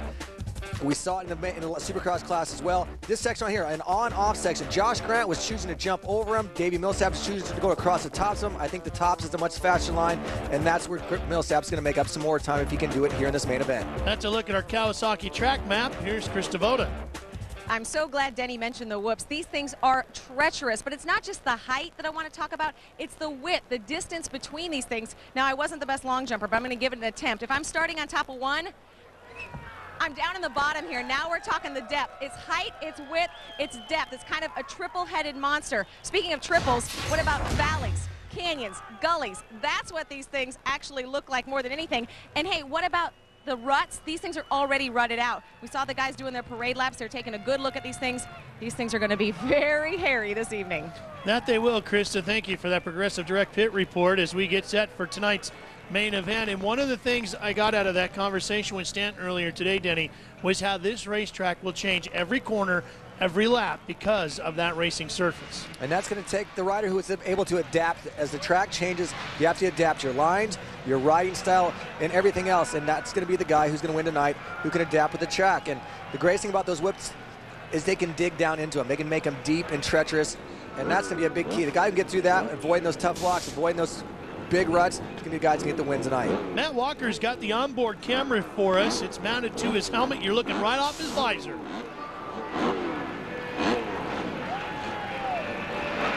You can see the ruts on the grass in front of him. How do they deal with that, Denny? Just getting out of the gate. Well, something here, because you can't mess with out in front of the gate, so sometimes you're getting some big ruts. You see them right there, just to your left of your screen right there. The ruts that come out exiting the gate. You can't mess with that. You can't go out there and pack your line, stuff like that. So a big key is looking for a good line, a good rut that's straight and not too deep. And the guy who picks a good line is going to get the whole shot. Here we go.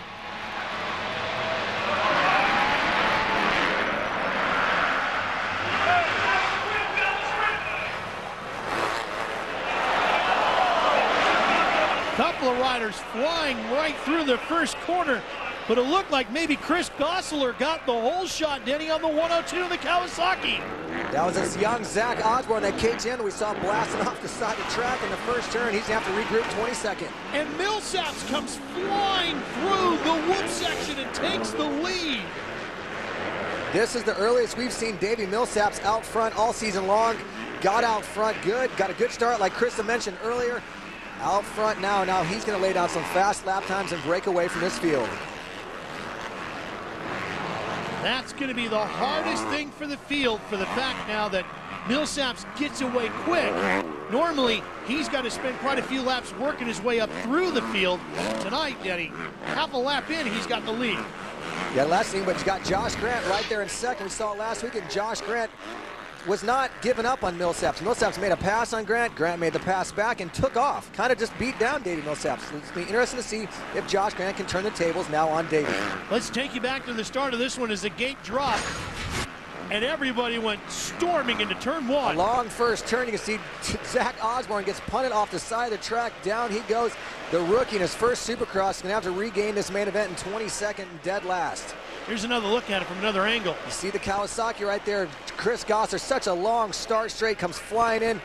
And that's one of the tribulations or problems of going down. You're going to have to start last. And there's Chad Johnson at Yamaha as well. Here it is at Real Speed on board with Matt Walker. Hang on.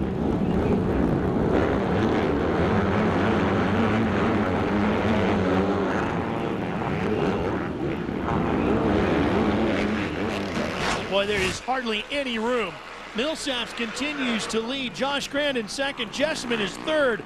Gosseler is fourth. And Johnson gives chase in the final spot in the top five. We talked about how Honda hasn't won here in quite a few years. And Millsaps on their way to a good start at picking that up. The last time they won here in the Lites class back 1993. Here's that section I talked about earlier. Millsaps doing on and off. Grant has changed up his line as well, doing very similar lines. And it's good to see, look at number 121 up there in third, Brandon Jessamine, Chris Gosseler. These are the four guys we've seen up front most of this season, getting it done right now at Daytona. Jessamine, a great story as well, coming through the former champion, goes and races Arena Cross, gets another chance with that Motor World Yamaha, Yamaha Troy. And he's in third with that Chris Goose Gosseler right there in fourth. And that's a fight for third. They put in another lap and get underway for one more trip here at Daytona. Stay with us. Matt Walker will have more great shots like this when we return to Daytona. Welcome back to Daytona, the World Center of Racing. Tonight is the Daytona Supercross by Honda. And Davey Millsaps, the series points leader, out front here in the Supercross Lites class. 15 times, Denny, the winner of the Daytona Supercross Lites class has gone on to win the Eastern title. Well, like Ricky Carmichael said in the Supercross class, the Daytona is where the stage is set for the rest of the season, whether it be in the Lites or the Supercross. Daytona is a huge event, and right now Josh Grant still keeping it within 2 seconds, keeping Davey Millsaps in his sights. Two riders getting it done in completely different styles, I think. Davey's a big rider. He trains in Georgia. Josh Grant, a little bit smaller, compact rider, getting it done out in California, coming down here to Daytona, race the East Coast Light Series. Right now, though, Millsap's getting the best of Josh. Josh has been working really hard with Ryan Hughes, and I think it's really helped Josh's program. He looks like he's a much stronger, confident rider. You can see the gap they've got over this fight for third between Jessman and Gosler. Millsap's his best lap of 53.4, Grant of 53.7. Not a whole lot of difference there, but when you get back to third, Jessman's about 2 seconds slower. He's a little bit off the pace, but right now he's on the box. He's in third. Chris Gosler right there in fourth. Two riders we've talked enough about great stories who did not give up on their careers, kept working hard, and found people to believe in them. Yamaha Troy for Brandon Jessman, the Monster Pro Circuit team for Chris Gosler, and both these riders have delivered for their sponsors, and that just shows the heart and desire of a motocross supercrosser, that you never give up on yourself. You keep working hard, and you never know. You get another opportunity like these guys have, and they've delivered.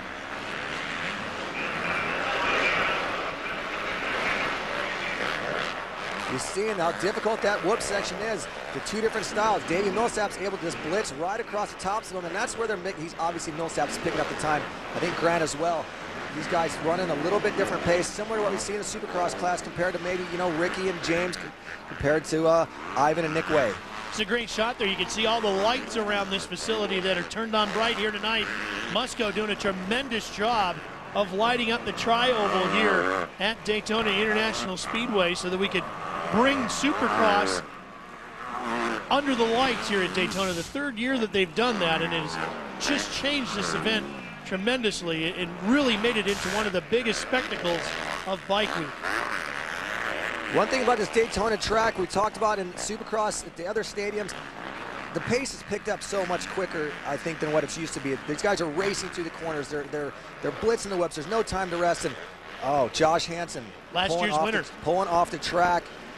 Not sure what is the problem. Maybe his back's bothering him, what the deal is, but back about the track. Daytona here is different, though. The track, the best thing for these guys, you go slow to go fast. You avoid the ruts, you avoid these bumps, you change up your lines. Look at right now, Gosler chooses the inside, Jessman the outside. The guy who's going to pick the best lines, the smoothest lines, it takes the most patience, is going to be the guy who comes out on top. Gosler coming right at him on the Kawasaki, number 102. A tremendous fight, building for third. We'll stay with it when we come back to Daytona as they chase Davey Millsaps. Millsaps in the number 118 out of Georgia, the Honda rider. Leading here at the Daytona Supercross by Honda in the Supercross Lites series. So much speculation about where this young rider's career is headed. He's told us he's going to get on a 450 and ride the big Supercross class later in the year when it heads back to the West Coast. And then, Denny, I guess he's planning on staying on the 450 for the outdoor series. Millsaps is the next generation of guys. So many riders have kind of found themselves lost and stuck in the lights class, not really moving up to the premier Supercross class. Davey Millsaps, on the other hand, he's been working hard. He's the next generation of guys. He's making things happen, and I see him doing big things in that 450 in the Supercross class here very soon. Matt Walker went off course. Back on. Well, you can really hear Matt using that throttle, getting through that whip section. Back to Millsaps. Out in front, Grant still holds down second. Jessman and Gosler still battling it out over third. Gosler back almost 4 seconds. Losing time, lost touch of Millsaps, now just racing his own race, going to try and finish out this race strong. He's got 6 laps remaining and try and finish out this race on the box and stay in contention. And you never know what can happen. If you got to put in solid laps, solid results each weekend, you never know. Millsaps might have a problem, and he's got to be there to capitalize. Josh Grant is actually matched, or, well, he's actually beaten the best time laid down by Millsaps by 1/100th of a second.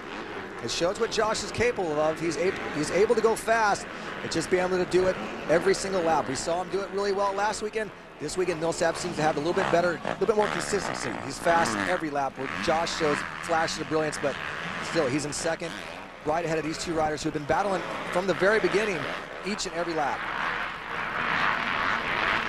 And that says a lot, too, of these guys' endurance, their mental state, that these guys right now, Brandon Jessman knows, if I make a mistake, I'm going to get past. He has no room for error.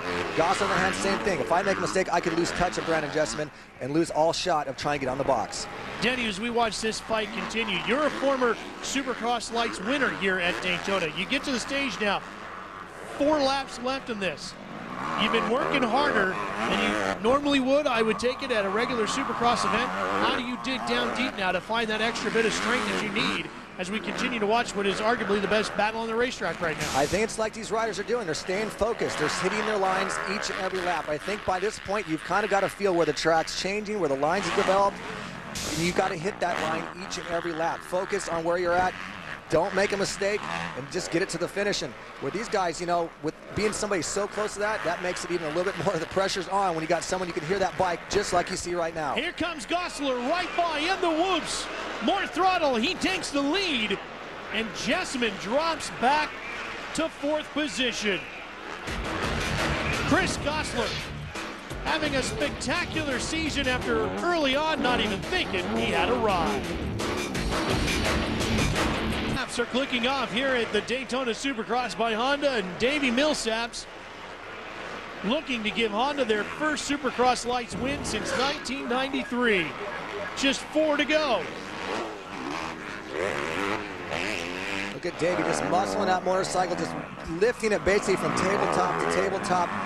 You know, the days of my good friend Doughboy David Pingree, who would eat just ho-hos and ding-dongs each week. I mean, you got to work hard to win, and Davey Millsaps has obviously been working very hard.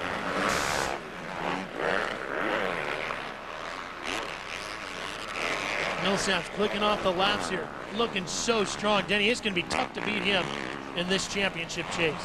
He's confident. He knows, he feels he's the best guy on the track, and he's getting it done. Week in, week out. This will be his 3rd win in 4 tries. He's the dominant points leader. He just wants to carry this into that outdoor championship here coming up in a few weeks, a few months.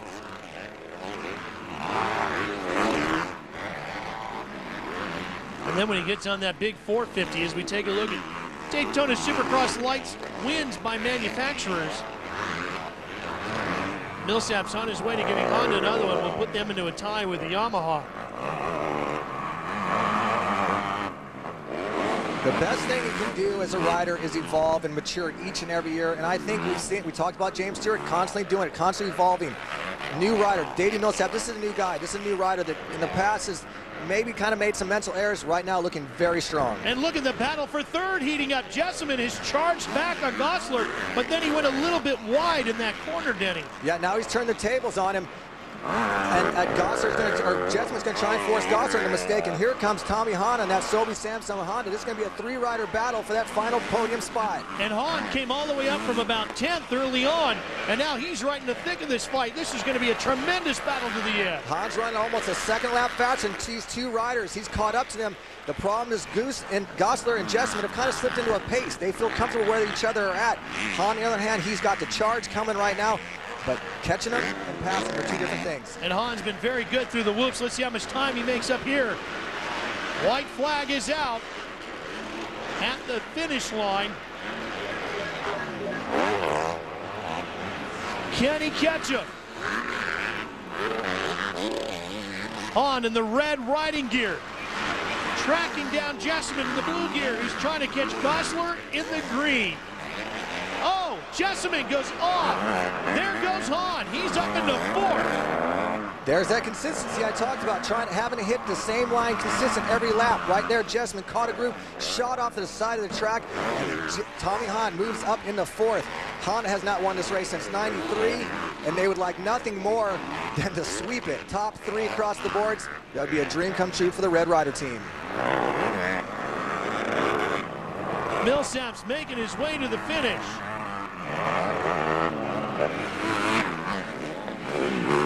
Checkered flag for Davey Millsaps. He takes the win, giving Honda that victory, the first since 1993. There's the battle we're watching for 3rd. Now Hahn in the red gear, struggling to catch Gosler. He got around Jessamine, but he's losing ground, Denny. Gosler seemed to pick up the pace. Once Jessamine wasn't all over him, he was able to go back to his normal lines, drop into a good pace for this final lap. He opened up the gap on Thomas Hahn, and Chris Gosler is going to take his podium here at Daytona. Well, Honda will get the top 2 spots as Josh Grant takes 2nd.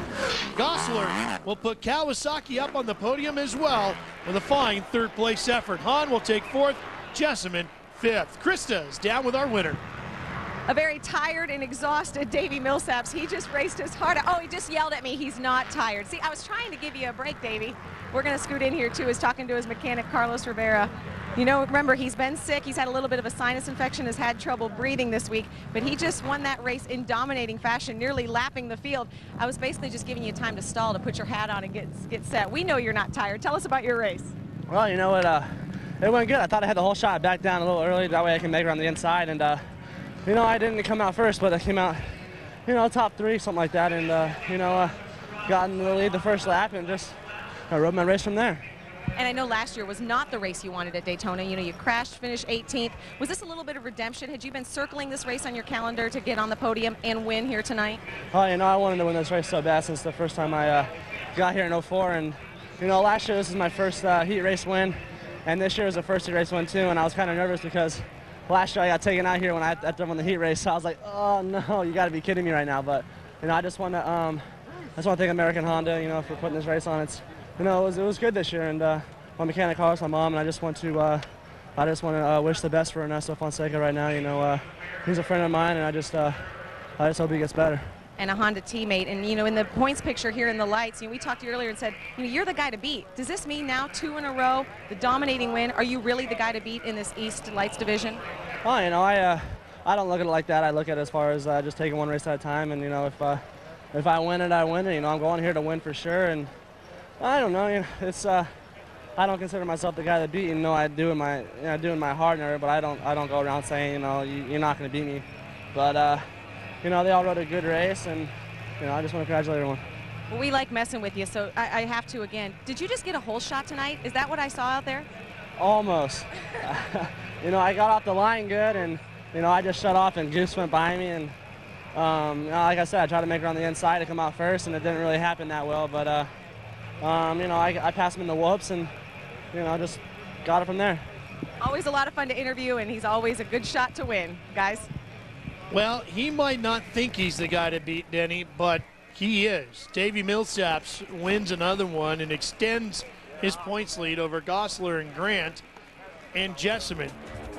And here's how they finished up, the 2 Honda riders. Honda actually getting 3 in the top 5, with Thomas Hahn having a great ride up from about mid-pack to finish 4th. David Millsaps, when we win 3 out of 4 race main events, like or not, you're the man to beat. Yeah. Yeah, the big statement is being made as a big Daytona trophy, and we'll now head back up I-95 to Georgia. Davey Millsaps is from. So we'll look back through the rest of the field. That's Zach Osborne, number 168 in that KTM, came from 22nd. He's the rider we saw flying off the track in that first turn. The young rider in his debut Supercross comes from dead last and pulls up to 14th. Good rider for that young rider. Tough run for Davalos. Yeah, Martin Davalos, a couple of riders we used to see up front, Martin and Joshua Hansen, both making mistakes. Gonna have to set things straight and get ready for Orlando next weekend. Let's head back downstairs to Krista. With our second place finisher, Josh Grant. You know, Josh, it was second last year. I know you wanted that win so bad, but I know Davey was tough to beat. Was there anything you had for him tonight?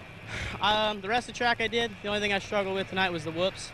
But, you know, second's better than the DNF that I had at St. Louis, so I'm just trying to score points and get in the top 3 for this championship. So hopefully he just gets a bad moto, you know, coming up. We only got a couple races left, and, you know, I could have done it without my Sobe Samsung Mobile Honda. You know, they did really good for me tonight, and they set up my bike really well. And you know, Amsoil, Rockford Fosgate, and Napster, those guys helped me out a lot, and they got me up here. So I just like to thank those guys.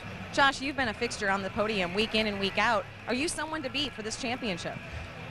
I feel pretty good this year, training with Rhino, and you know, it's improved a lot. But you know, Ricky came into the series last year swinging, so I wanted to do the same thing this year, and I think I'm proving to myself that I can do it. And you know, it's just going to take some time. He's swinging. We're going to nickname him the Slugger. Well, Rhino is, of course, Ryan Hughes, and had quite a career in his own right. He was very well known for his training regimen. So let's show you what those points are like. Gosler now 25 back behind Davey Millsaps. It's basically a race. They're going to have something happen to Davey Millsaps for either Gosler or Grant to get back in it. And the way Davey Millsaps is right now with 3 out of 4 wins, it's not looking very good for the rest of the competition. It's going to be tough. It's going to be tough. Of course it is. This is a tough championship, but Davey Millsaps is the man to beat. The rest of the guys, they're just chasing him. Here's Krista with a man who finished in 3rd tonight. Some great battles out there on the track. Chris Gosselaar was involved in most of them. Talk about your performance this evening. Got off to a good start, and man, my weak point all night has been those whoops. They're pretty big. So I just focused on trying to get through those for 15 laps, and they wore me out. So I had a hard time with Justman there, and I just knew I had to get back by him to keep second in points. So that was my main goal for that race. So Davey and Josh were just gone. So I got to get my hats off to them. They rode a great race. So I'm going to go home this week and work a little harder. Hopefully next week move up a little bit. Chris Gosselaar, our third-place finisher, and we send it back to Dave Despade. You know, one of the fun things about coming here and watching this thing for 35 years has been watching the kids come up. You know, teeny boppers like Mark Barnett, for example, who come here, make a name for themselves. I'm really looking forward to seeing Millsap go up against this Villapoto kid from the West Coast, the 16-year-old Mike Alessi. I think when you anticipate what Supercross is going to be like, when those kids get there, you assume RC will have moved on by then. Bubba may be dominating the game, who knows. I think the future of the class looks pretty promising based on the kind of riding I see tonight out of this Millsap kid. We have the main event still to come. It's the best part of the whole thing. I also want to give you a quick reminder about the Dude for the Day Supercross style sweepstakes. You can win a Kawasaki KX 450F plus a trip to Vegas and the AMA Supercross finale. To enter, you log on to speedtv.com and you use the weekly code word, which is Vegas. Get all the details and official rules at speedtv.com. Presented by Kawasaki. Let the good times roll. We're going to take a commercial break, and we will come back to see who's who and what's what in the race for the Supercross Championship. For Supercross, the attention returns to the road race course tomorrow, and a whole lot of excitement. 11 o'clock in the morning, we're going to kick it off with the opening round of the AMA Superbike Championship for 2006. Matt Mladen starting from the pole. The day will conclude with the Formula Extreme battle. That is, of course, the Daytona 200, and sandwiched into the middle, an exciting weekend of dirt tracking out at the stadium.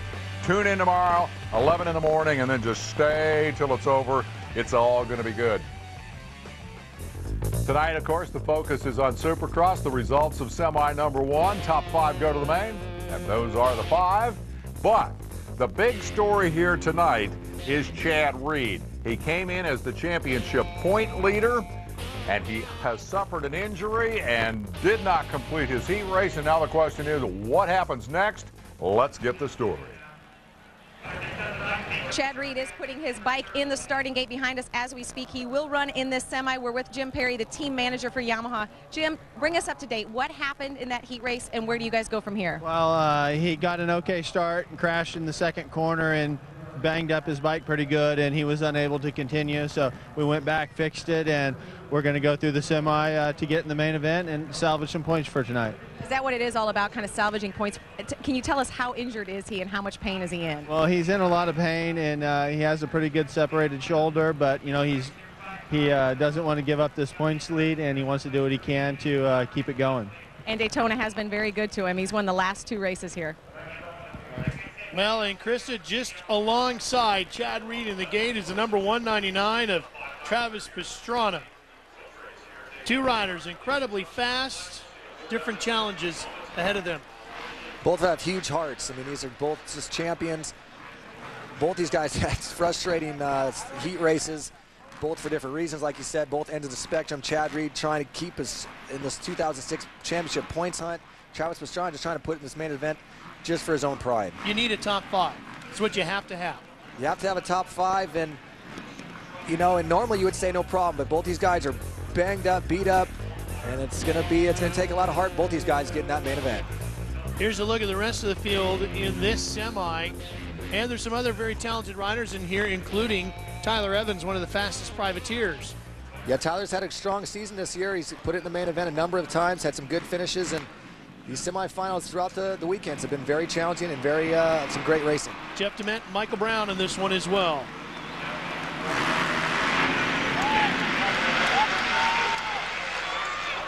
Reed with a good start. He's got the whole shot. Can he hang on? Oh, that had to hurt, Denny. Yeah, both these guys are banged up. It's great to see Michael Brown there on that number 3 Rockstar Suzuki. He almost got the whole shot in that 252 stroke Suzuki, but just like that, the two guys from the very outside with the sore shoulders, Chad Reed and Travis Pastrana, picking up the pace. And I think that's about one of the first times Chad Reed's made it to the whoops all night long. He couldn't make it to the whoops in practice 1. Didn't ride practice 2, and just seeing he can make just one lap. Man, what a heart on this guy. What a champion. Chad Reed on the 22 is your leader. You're riding on board with Travis Pastrana, who holds down second place. Michael Brown is in third. I mean, the ironic thing about this whole scenario, Ralph, is Chad Reed comes in here with the points lead into Daytona, separates his shoulder just a few days, yesterday actually, and is almost unable to race. David Volman, 2002, same thing happening now, but comes in with the points lead, separates his shoulder coming into the event. Ricky Carmichael capitalizing on both these mistakes. Chad Reed not only trying to make the main because he wants to hang on to a points lead, but he's got a streak going. Chad has 57 consecutive starts in main events, has never missed a main event. 52 of those 57 main event starts ended up with podiums. A tremendous stretch run. Chad's done a great, I mean, since he's come to the U.S., he's done an incredible job. Supercross champion under his belt. Guy always comes on very strong at the end of the season. And we're seeing right now that he's willing to do anything it takes to salvage his points lead. I mean, this is not very often you get to become a points leader in the Supercross class. It's one of the most challenging series in the world. Chad's doing everything he can to salvage this and get through this race with some needed points.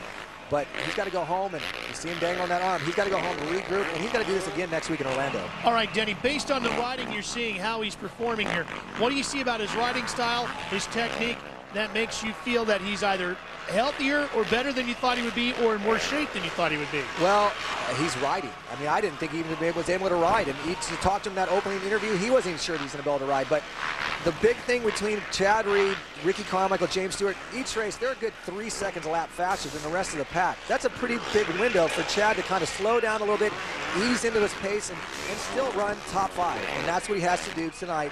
Top 5 if he has any hopes of holding on to his championship run. This semi is 6 laps. The main event is 20.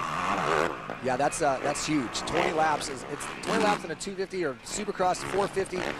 That's a man's class, and you know, right now he's running a smooth, consistent pace. I think if he can just keep from making that mistake, that sudden jarring that he might catch by surprise and do the jolt of pain, he could get through this all right in this main event. But I'm just impressed that he's getting through this 6-lap semi, and Travis Pastrana as well, right behind him. Both these riders doing everything they can and just showing how big of hearts these two athletes have. Here's Krista with more.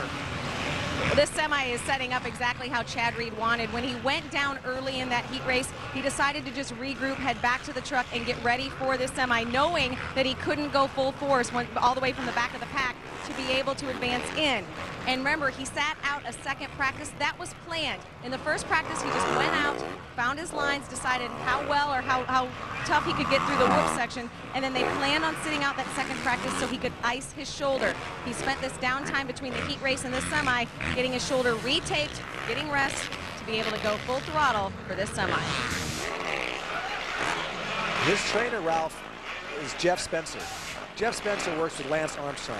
If Jeff Spencer can get Lance Armstrong to the Tour de France these last few years, I mean, the guy knows how to make an athlete last, get him through his injuries, and obviously he's working with Chad and got him figured out, the Asterisk medical unit as well, and take their hats off to everyone involved right now. Chad is getting it done and doing what he's got to do to possibly win this championship. Denny, what does this do to the Yamaha factory team, too, as far as the mechanics and the crew back at the truck when they see their rider out here willing to give it literally his all tonight?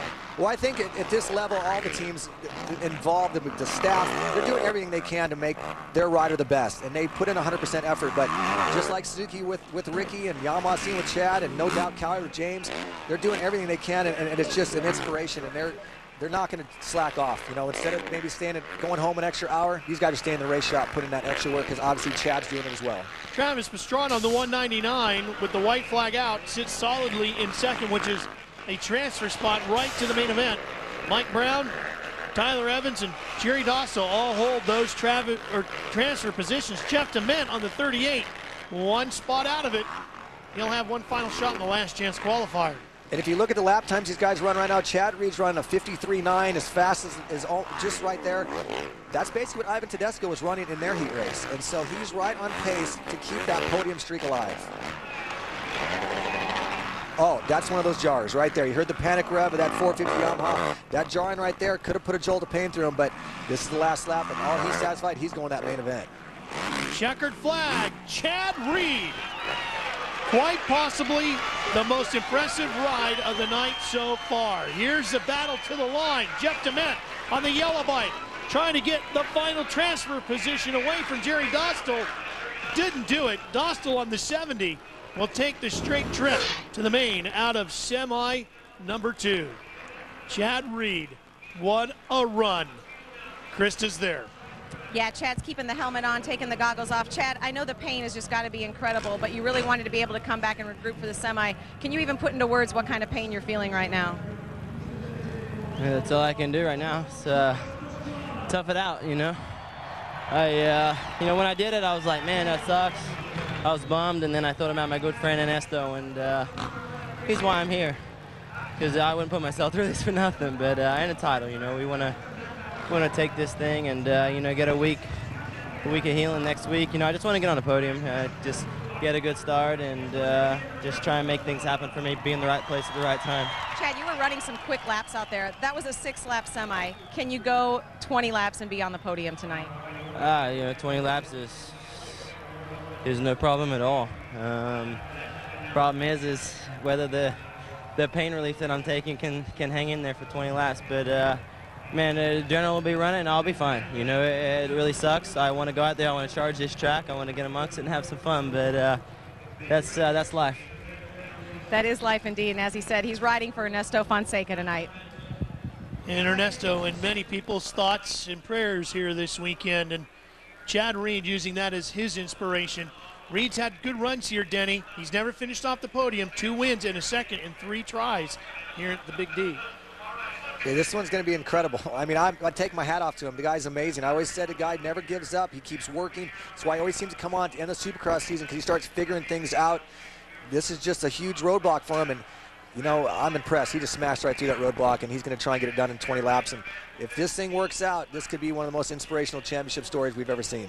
A separated shoulder, and he just won a semi at the toughest Supercross track on the tour. These are the 5 riders going on to the main event.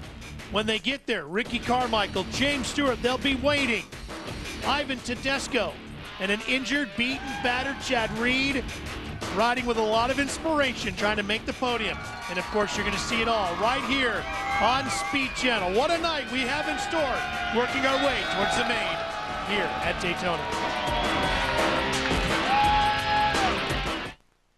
Wednesday night on Speed, Pigs. Demanding Supercross race in the world, always won by the strongest rider. Inspired by an injured comrade, tonight a triumvirate of tough guys come to this race, locked in a tight title battle. Chad Reed, winner of 2 straight at Daytona, riding hurt. The big question tonight, can Reed hang on? And James Stewart, his only Daytona start he won 2 years ago in Lites. I'm the new king of Daytona. Defending series champ Ricky Carmichael has never come into Daytona without the points lead. This year, he's playing a bit of catch-up. 2 objectives for RC tonight: take the point lead and win a record 5th time here. I can't wait. I love this race. So with Reed doing damage control, RC racing for a place in history, and Bubba hoping to prove he's finally for real, it is time for the 36th Daytona Supercross main event, and this crowd is ready. What a night it's been so far. There's Bubba Stewart getting ready to do the business. The speed he showed in his heat race, just dazzling. Had Ricky Carmichael's tongue hanging out, though. Remember, it is a 20-lap main event.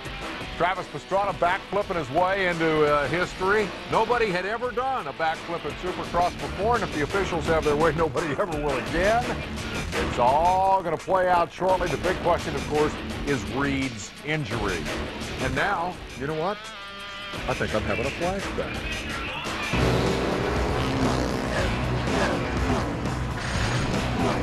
A quick look back to last year. You're on board with Ricky Carmichael for the start of the main event here at Daytona. He got out decently, but Chad Reed, number 22, came into the race trailing by 35 points, needs to beat Ricky, and he put the heat on. Carmichael trying to maintain the pace, trying to figure out where all this Reed speed came from. Look at RC through the main straightaway whoops on the ground, on the pavement. Here's another look, not that complicated a section. Caught the hay bale with the front wheel, and Ricky is on the ground. Chad Reed grabs a handful of throttle and wins the Daytona Supercross. It was huge at the time. Man, how he wishes that scene we're going to play out again tonight. He may work a miracle, but Chad Reed, if you just joined us, has a separated shoulder and is riding badly hurt. And Travis Pastrana has withdrawn, we understand, from the main event. Maybe my favorite thing about covering the Supercross down here is the shot from the Rhino Cam. We call it the Rhino Cam because of the vehicle from whence it comes. The opportunity to see how the bikes work through those whoops that the Rhino Cam provides is just something you don't get anywhere else. And so we wanted to pay appropriate tribute and explain to you that we call it the Rhino Cam because it's a Yamaha Rhino, and it has nothing to do with the profile of Chris Jones, the man who does the shooting in the back of the Rhino Cam. Nice work, Jonesy. And the fans love it, too. The fans love to be on the Rhino Cam. All right, let's go up topside. Ralph, Denny, this ought to be good. Oh, Dave, it's going to be spectacular. Maybe not as spectacular as the Rhino Cam shot, but Denny, we've got the makings of a great one. And the plot twists this season have been unbelievable, and tonight we got more of them. Well, James Stewart hasn't lost a race that he hasn't crashed in. He's just got to get to the first turn. He's been in lane there 4 times so far this season. Here's our Dunlop start list. Stewart is here. Ivan Tedesco won his heat race. Ricky Carmichael, all the makings of a great one. Michael Byrne on the factory Kawasaki will join them here as well. Do you think, as we look at the rest of the start list here, that Chad Reed can tough it out for 20 laps here? Whenever I say Chad's out of something, the guy proves me wrong. You can't doubt Chad. The guy's amazing. He's got so much heart. We've seen it in that semifinal.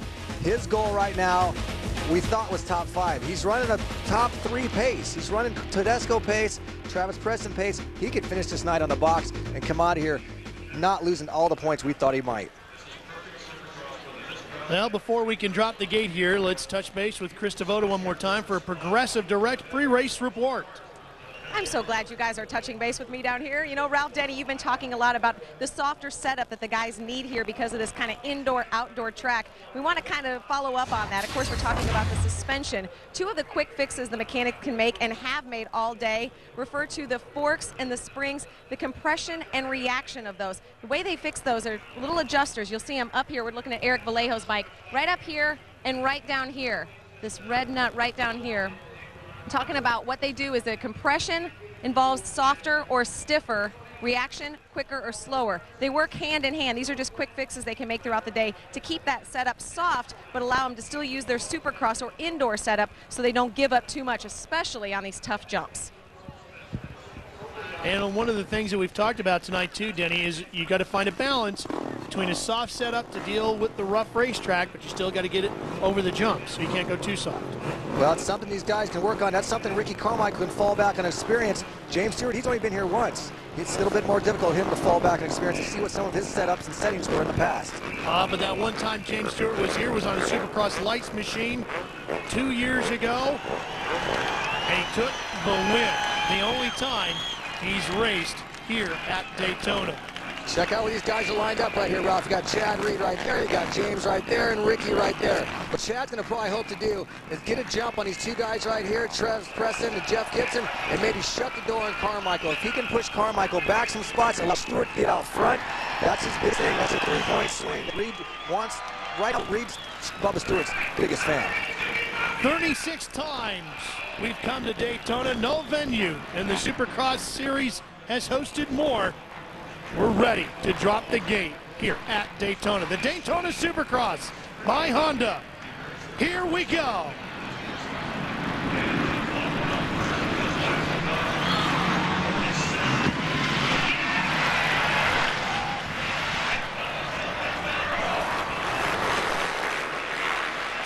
Stewart does something he's had a hard time with in recent weeks, Denny. He takes the whole shot at turn 1. And Chad Reed comes out second. Man, the guy does not copy. Did exactly kind of what I thought. He got out in front of the 200, moved directly left in front of Ricky Carmichael. Ricky played better. He stopped, went to the very inside the first turn, avoided all the corners, and comes out third. The steadiness set.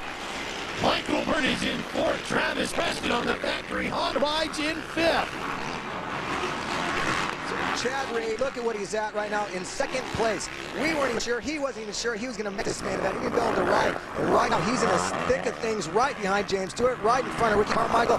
Now if Chad Reed can hold off Ricky Carmichael long enough and allow James Stewart to break away, open up a decent-sized lead, and make Ricky have to chase him down, that's going to be nothing but to Chad Reed's benefit. He needs James to beat Ricky, and that's going to be a 3-point swing.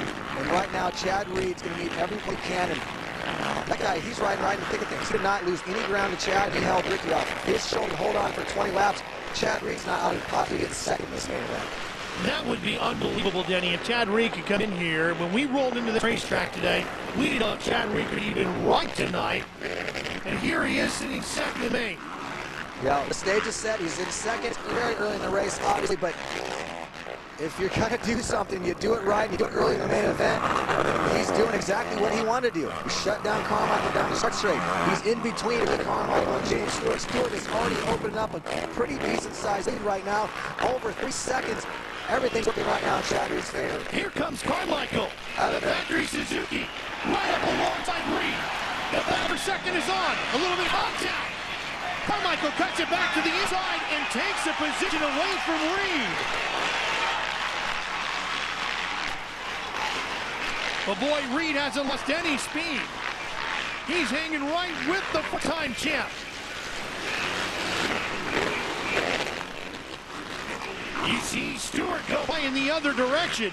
Now, can Carmichael break away and run him out? And Stewart's down. Stewart is down. You saw the yellow flag pop up. Stewart is down and not rushing back to the motorcycle. That was an intense section right there. They're jumping very deep in the corner. They're going wide. Obviously, you see where this Kawasaki's laying upside down. Oh, the berm. Here it is. James Stewart coming directly into your living room. Jumps into this corner and basically just goes over the bars and gets this violent crash. Whipped over the tough blocks, and down he goes. Unbelievable turn of events. Oh, Denny, that's one of the most violent crashes we've seen all year. He hits that kicker right now. He just knows that right now. He luckily gets over the front of that book. He didn't go over the bars. It just violently whips over the tough block, just barely missing our cameraman. Unbelievable. We have talked about how the series has seen nothing but plot twists all season. James is back up riding. He has regained the main out front, but or not out front, in last. He's got a long ways to go before he's going to get any points in this main event. And Carmichael now out front. Chad Reed in second. Unbelievable. You don't know what to say about this series. The way the racing has been this year. Ricky Carmichael was third going into the first corner. Now he's leading here at Daytona, maybe on his way to the points lead and some history. Stay with us. Cross by Honda, Ricky Carmichael leads here in the main event. Chad Reed is chasing him from second, but look at the battle for third. On the green Kawasaki, it's Michael Byrne, and right behind him comes the number 11 factory Honda of Travis Preston. What a great ride right now for Travis Preston. We saw him last weekend. Basically, whiskey throttled off the back of his Honda. The bike launches into the wall, and Travis Preston is now bound for a podium position. Great job for Travis Preston, rebounding from last weekend. Krista with more. This is a great battle between Travis Preston and Michael Byrne. Preston actually just overtook him, and then Byrne cut in on the inside and got that spot back. Travis Preston raised his seat. He's using a higher seat. He started that last week in Indy. He said it's the seat, the height that he used to use a couple years back. I asked him today, I said, are you still sticking with that high seat? He said, absolutely. He feels so much more comfortable on the bike, and this is the race he's been waiting for. And here he comes, Krista, trying to use it to his advantage, trying to go to the outside there. Can't get the pass made there, but he's charging through this rhythm section, coming right up alongside Byrne. Can't get cut back to the inside the way he had hoped. Now he tries it again. Here he comes. Travis Preston at 6'3", 190 pounds. He's going to need everything he can to make him feel more comfortable on the motorcycle. And look at the lines these riders are using. They're using every line in the track. They're being meticulous, picking their lines very well. And right now, Travis Preston getting the upper hand on Michael Byrne. I talked with Preston earlier today, and there goes Michael Byrne right back by him. About his crash last weekend, we were laughing. We've seen the crash that Pastrana did earlier today. And I go, Travis, which one was more goofy there? Was that your whiskey throttle in the stands last week, or maybe Travis's messed up backflip? He goes, no, my crash last weekend was way worse. This battle for third continues. Boy, look at Preston get a great drive out of the corner through that rhythm section there, Denny. He is very strong, but he seems to get bogged down every time in that corner right there. He knows he comes in on the outside line, but it just leaves the door open for Michael Byrne. Byrne's able to shut the door on Travis. And Travis basically just looks up. He knows it's going to happen, but right here, this is the section he passed him last lap. Byrne goes a little bit tighter inside. You're just seeing how difficult this track is, but how challenging it is. You're able to use so many different lines. These guys are using the entire racetrack and battling back and forth, having so much respect for each other. Neither one of these guys doing anything too aggressive on the other guy, being able to trust the other guy.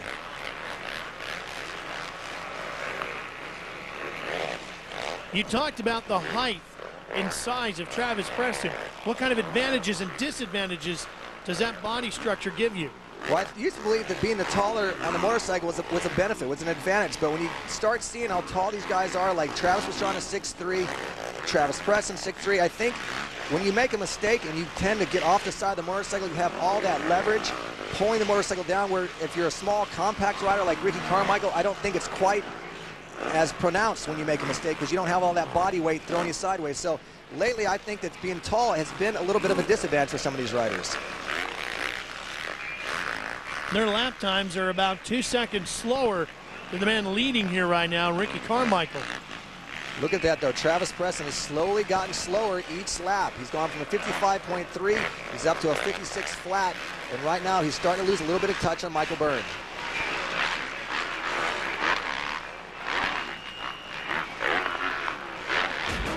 Well, the battle for third continues between Byrne and Preston, while Ricky Carmichael leads here at Daytona. We'll be right back. And here at the world center of racing, Daytona International Speedway. It's the Daytona Supercross by Honda, and it's a Suzuki out front with Ricky Carmichael on top. He came here tonight looking for a couple of things. One, the points lead, and quite possibly his 5th Daytona Supercross win, and he's well on his way to both of those here tonight. Going through the section we saw last year, we went down trying to catch Chad Reed. Right now the tables have turned. He's the man out front. Chad Reed's in second, and Ricky Carmichael currently riding a flawless race, trying to give Suzuki their first win here since 1981, trying to be the first rider to win 5 times and be the first rider to win it on 3 different brands. If it's going to be one guy to do it, Ricky Carmichael, you can't bet against him. Just adding to the legendary nickname, which is GOAT, which stands for greatest of all time. Now, flying through the nighttime sky is this man, the number 22 of Chad Reed. And as good a story as Ricky Carmichael is coming into this race, Denny, I'm not so sure even everything we just talked about tops the performance of what Chad Reed is giving us here tonight. It's amazing. We saw Grant Langston do it in the Lites Nationals a few years ago on an outdoor track. Chad Reed's doing it on a Supercross track with some of the biggest bumps, some of the biggest ruts, and some of the biggest jumps. And unbelievable. Chad Reed has virtually kept himself in a championship hunt, turned the tables. He's running consistent 55 lap times, right exactly what Michael Byrne and Travis Preston are, the guys behind him. If he keeps his pace, stays strong, stays focused, Chad Reed's going to come out here second place, only 2 points down of Ricky Carmichael. And as good a story as these two have been, unfortunately for this next rider, things have gone completely the other direction. James Stewart came in here as the 3rd member of the title chase, had a great opportunity to take a win, take a big jump in the points, and instead he is now making his way up from dead last. And here's how he got to that position. It all started when the gate dropped, and Denny, he got one of the best starts he's had all year. We see Chad Reed right there on the screen. He's going to move over a little bit on Carmichael, try and pinch the door. Stewart, on the other hand, just comes flying into the first turn. Not only does he not crash, he grabs the whole shot.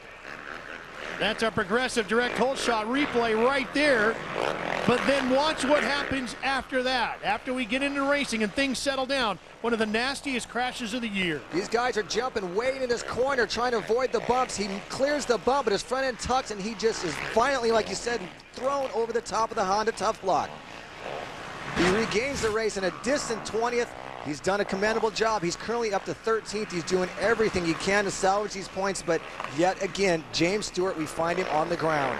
James Stewart has battled his way back to 13th, though, Denny. An impressive run, because when he got up, he looked awful woozy. James Stewart continues to try to keep himself alive in the title fight here in his home state of Florida. The Daytona Supercross continues right after these words. There's Ricky Carmichael working his way around the track here at Daytona, trying to win his 5th Daytona Supercross by Honda here tonight. The rider from Florida, in front of his hometown fans and friends. A lot of family members here cheering on RC tonight. Oh, and you can see RC coming off the pegs a little bit. He's still running hard. His best lap time of 53. And he's putting down consistent laps, staying right there, because he knows Chad Reed is charging hard, another rider who's put laps in the 53 range. In fact, the only 2 riders to have done that.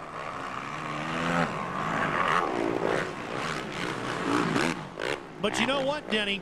The only rider who's gone better than that, James Stewart, has a lap at 52 as he tries to work his way up through the field. Stewart now up to 10th, trying to gain as many points back as he can in this fight with 5 to go here tonight at Daytona.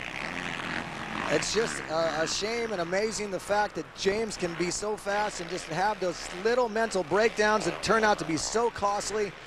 And right now, Ricky Carmichael is showing that he is obviously the man to beat in this title chase. Although Chad Reed, with his heart and what he's accomplished tonight, you can't count him out. You never can. But Ricky Carmichael trying to get his 9th win of the season. Ricky told us 6th win of the season, I'm sorry. Yeah, and there's James Stewart right there. And there's Carmichael trying to put him a lap down.